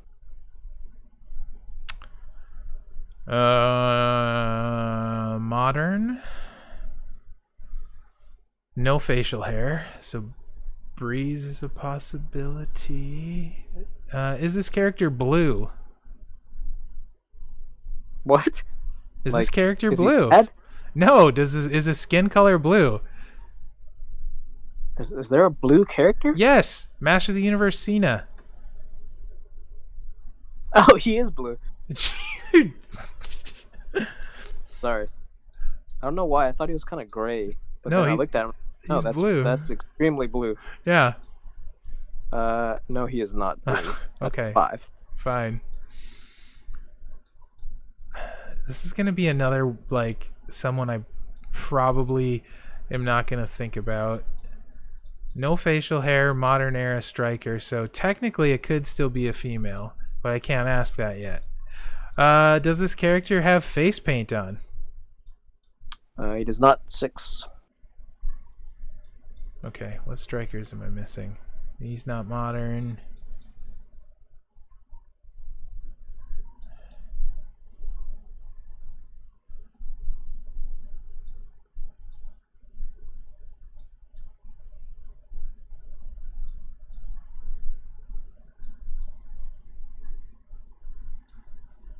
I'm looking through my roster here. It looks like so. Does this character like to role play as a cop? He does not. Okay. 7. I feel like I'm gonna do really bad right now again.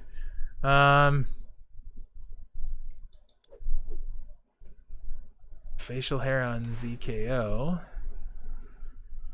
Oh shoot. Not this again. Valor has facial hair. Nakamura has facial hair. Corbin has facial hair. Not modern. Facial hair. Oh, come on, man.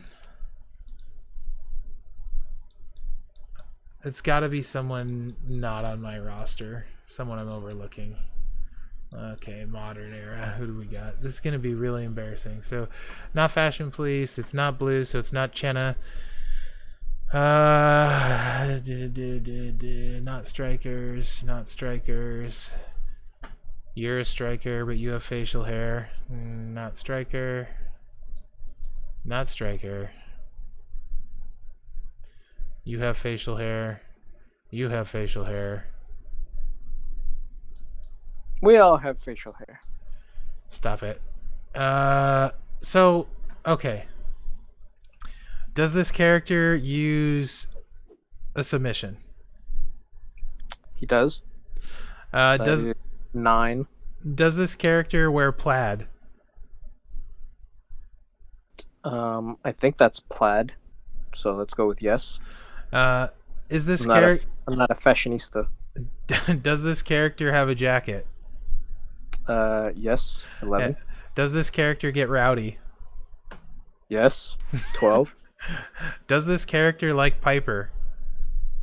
Yes. 13. I feel like you're just milking it at this point. Does this character have a submission? Yes. 14. Does this character use X-Break gems? No. Is this character a female? No. Is this character Rowdy Ronda Rousey? So what are you doing? Why do you keep asking questions? You could have gotten this. The character's Ronda. Yes. Yeah. Nice. Okay. Good. I'm back. I'm back in the groove. For all of you that were disappointed and I let you down last week, I've totally redeemed myself this week. Yeah. I did throw you a softball though. Yeah, I appreciate that. You got anything closing thought wise? Closing thought. I do want to say we missed a certain bludgeon brother who definitely would be a consideration. Neither of us have him. We didn't exclude him. So he doesn't count. Yeah, we don't have him, so we tend not to think about him. He would certainly be debatable to put on the list. So go ahead, and if you want to make a case for him as a write-in, feel free. Yep. But he certainly would have been talked about. I wouldn't be too upset with him getting in as a write-in. I wouldn't be too upset either. I don't know if I would have put him in my 5, mainly because I don't have him. Yep. But from everything I hear, he could easily be one of those 5. So yeah, he's kind of like Kofi in that you can't stop him. Like he's always going to do his thing. Yeah. Like so. And as a striker, destroying black gems and destroying multiply gems, I think, doesn't he make a multiply also? Yeah, he does. Yeah. And I haven't played him, so you guys will have to let me know. Can he win turn 1 in feud? Is that even possible? Or is it more like Kofi where it's going to be like turn 2, turn 3 kind of thing? Let us know, because I haven't used him personally. I'm assuming it's a little bit of a build, so like he would be good in Showdown, obviously. And feud turn 2 wins probably fairly often, but I'm assuming you need multiply perks to do that. So let us know if you use him, and if you want him as an alternate too, make your case for him. All I know is I went up against Luke Harper one time in Showdown, and I never did it again. Was he tagged with his bludgeon buddy? I'm sure he was, and this was like early when he came out. So I mean, it wasn't like a bunch of overpowered people to deal with him. Right. It was one of those things like I didn't have him, so I didn't really know what he did. I didn't really care. I went in, and then I regretted my decision. Right. Yeah, he pretty gnarly with the red gem damage, and then if one of them happens to be on a multiply gem, good night. Yeah. So Luke Harper. Yeah, I think I saw 3 matches of like ridiculous amounts, like 150, 200k sort of 3 matches with him, but I could be wrong about that. Don't quote me on it. In Showdown, tagged with Rowan. No. Yeah. So that was small oversight. Should have discussed him as a possible. There's so many good strikers. Like there really is. Yeah. So if we left your striker off the list, don't be mad. Be glad that you have good strikers and lots of options. So and if you think he deserves to be on here, tell us why. Yeah, and make your case, because don't just pout about it. Yeah, and if you're mad about someone we excluded and really want to make a case for him, and you don't think he's maybe as rare as we think, go ahead and throw that out there too. If you really want a Hall of Fame guy, maybe you can get us to change our mind. If you really want a person we've excluded, let's say like Sid, maybe you can get us to change our mind. So feel free to argue, debate in a constructive way. No name calling preferably, but have some fun with it. That's kind of what this is about. That's why the war continues to rage over pineapple pizza, as an example. We like to have a good time. We like to have fun. We like to be ridiculous, and we love it when you guys chime in and let us know. It makes it fun for both of us. I will say one guy that will never be in the top 5 is 6. Correct. So, sorry. If you want to make an argument, feel free. It's your right to do so, but it ain't happening. Yeah. It'll be a wasted argument on our trying to convince us, but he has his uses. We're just not as high on him as some people. All right, let's finish this up. Take this home. You do not have anything to do. I said I have things I want to do. Oh, fair enough. I got to do some blitz or something too. So with all that being said, guys, appreciate you watching the show, liking, subscribing, participating. It's very much appreciated. Thank you again, and good luck out there. And remember, as always, guys, it's a game. Relax. Have fun with it.